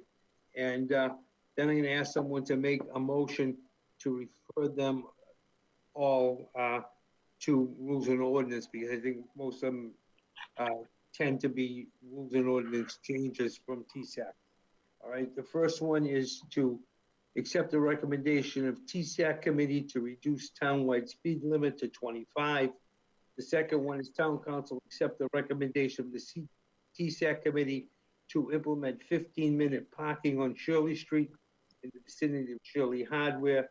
Next one is town council accept the recommendation of TSAC committee to amend resident parking sticker program. The next one is town council accept the recommendation of TSAC committee to eliminate parking on a portion of South Main Street. The third one is town council accept the recommendation of the TSAC committee to install a stop sign at Quincy and Cliff Avenue. And the last one is town council accept the recommendation of the TSAC committee to improve traffic and pedestrian safety on Almont, Cross, and Locust Streets. I would ask someone to make those as a motion. Council President, I move that the last 6 motions be taken as a group and referred to rules and ordinance. Okay. Is there a second to the motions? Second. Second. Okay, I will refer all of them to the Rules and Ordinance Committee. Motions have been made by Jim and seconded by Rich Marino on all 6 motions. Okay. Finally, I think we have committee appointments, and I do have some appointments to make tonight, and I'd like to read those because these committees have been dying to have some people get involved with them. Okay, and the first committee that I want to appoint to is the Harbor Management and Planning Committee, and I am reappointing Donnie Kolpak, who's been on the committee for quite some time, to a term to expire in June 30th, 2023. The second one is also on the Harbor Management Committee, and I am appointing David Belcher to serve on the Harbor Management and Planning Committee for a term to also expire June 30th, 2023. Bonnie Kolpak is a reappointment, and David Belcher to that committee is a new appointment. And my final appointment is to appoint Hannah Belcher to the Airport Hazards Committee. The Airport Hazards Committee is down 2 members, and they're doing a great deal of great work fighting, and we finally got some approval from the FAA, which is some great news that Winthrop may be eligible to get some soundproofing done, even to houses that had been soundproofed before. And it was the hard work of the Airport Hazards Committee and state senator, representative, and congressperson who helped get this done. And I appreciate their work, but we're going to put Hannah Belcher on that committee to help with that work. So those are my 3 appointments. Can I get a motion to accept those? I'll pass the gavel to Motion. Council Terry. Here's your gavel. You're on mute, Jim. Jim. Thank you, Council President. There was a motion by Councilor Farino, I believe. Is there a second? Second. Second by Councilor Flockhart. Any discussion on the motion of appointments? Seeing none. All those in favor signify by, I guess, saying aye at the roll call vote. Council Ruggiero. Yes. Council Flockhart. Yes. Council DeMarco. Yes. Council Christopher. Yes. Council Honan. Yes. Council Farino. Yes. Councilor Conti. Yes. Vice President Lettieri. Yes. President Boncory. Yes. Motion is passed. Council President, your gavel is back. Oh, thanks. I will now reopen public comment. Again, the number to call for public comment is 1-646-558-8565 with an ID number of 839-715-85468. I see we have 44 participants. Is there anybody wanting to talk on public comment? Yes, we have Again, there is a 3-minute rule, which will be managed by Council Honan. Shannon Polos. Hi, Hi, can you hear Shannon. me? Yes, we can. Hi, sorry, real quick. 3 quick things. One, I just think that if we could make sure that the town website is updated as much as possible in terms of public meeting information. The Emergency Board of Health meeting tonight did not have the right time in link associated with that. So that would be great if we could make sure that we have that. The second point is just making sure that also town contacts are updated. I have a personal matter. I was trying to get in touch with the Conservation Committee and I couldn't contact them via email.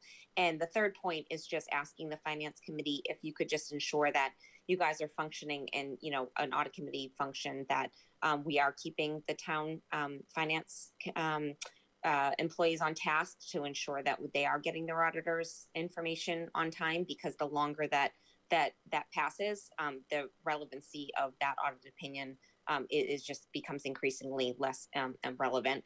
I say that as an accountant, as a former auditor, so I think it's incredibly important that we make sure that we continue to keep our town employees on task as well as our auditors. Thank you. Thank you, Shannon. Next, we have Donna Riley. Yes, good Good evening. evening, Donna. Council President. First of all, thank you for the COVID testing. And can't appreciate that enough from both the local and state officials. Secondly, I'm kind of on the tail of the previous caller.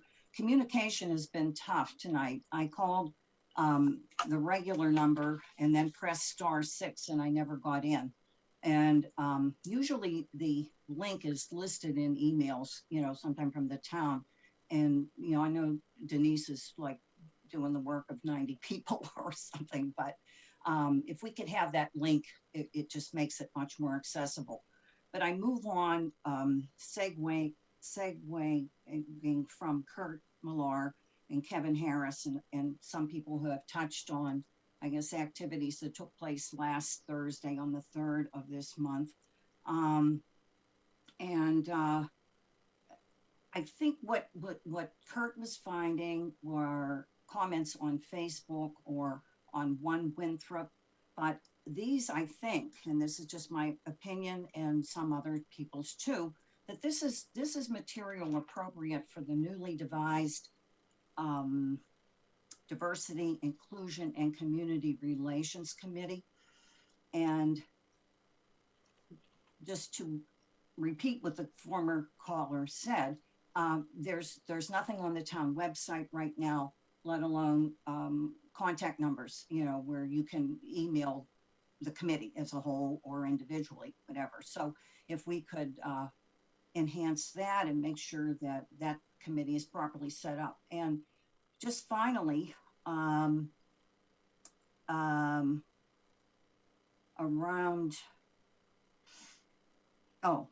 it seems like the incident of last Thursday and how things play out this Thursday, you know, nobody can tell.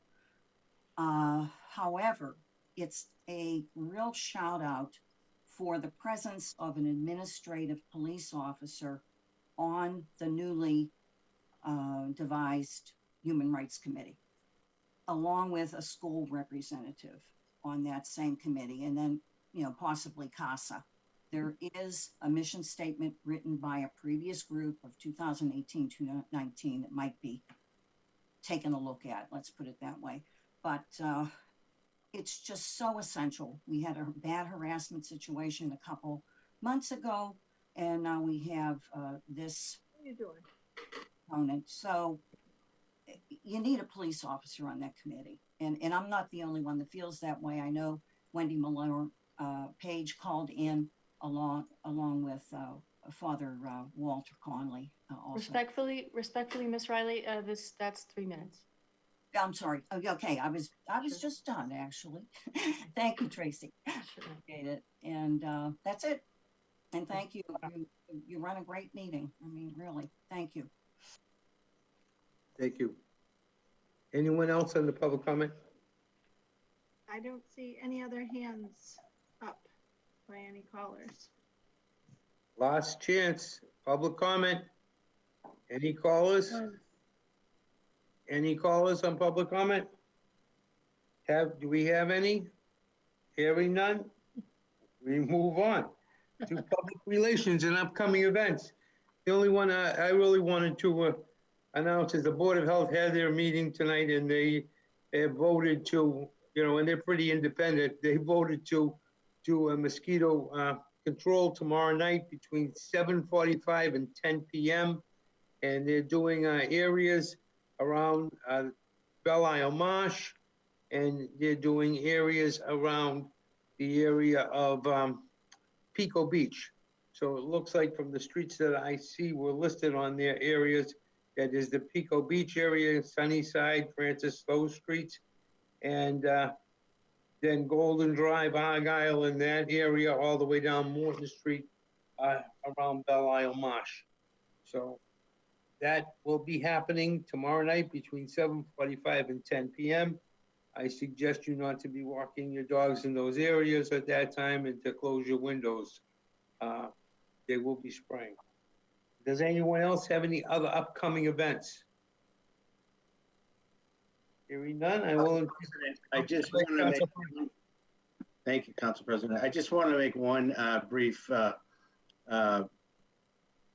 quick mention that we lost a great Winthropian this week in Bill Fiore. He always did a wonderful rendition of the national anthem or God Bless America at any of our events. He was an active member of a lot of organizations in the town, and he added so much to patriotic events and holidays in any ceremony was at. He was always willing and there to make an event memorable, and we're going to miss him greatly. And I'm sure the council, as myself, would offer their condolences to the family and to the town, because we lost a real great American. I wish you had reminded me at the beginning so we could have done a moment of silence. Yeah, he's a great man. Anybody have any other announcements? Okay, motion to adjourn, someone? Motion. Motion's been made and there is a second. Any discussion? Hearing none? We're already at 10:05. Why don't we just pull an all-nighter? Yeah. No, I'm good. All right, please take a roll call. All those in favor of adjourning, say aye when your name is called. Counselor Gero, Yes. Counselor Flockhart, Yes. Counselor DeMarco, Yes. Counselor Christopher, Yes. Counselor Honan, Yes. Counselor Farino, Yes. Counselor Conti, Yes. Vice President Lettieri, Yes. President Boncory. Absolutely. We are Thank adjourned. you all for being on. Please be safe. Please social distance. If you can't social distance, wear a mask and wash your hands frequently. We want to get back to the green. Please, Winthrop, use common sense. Good night. Night. Good night.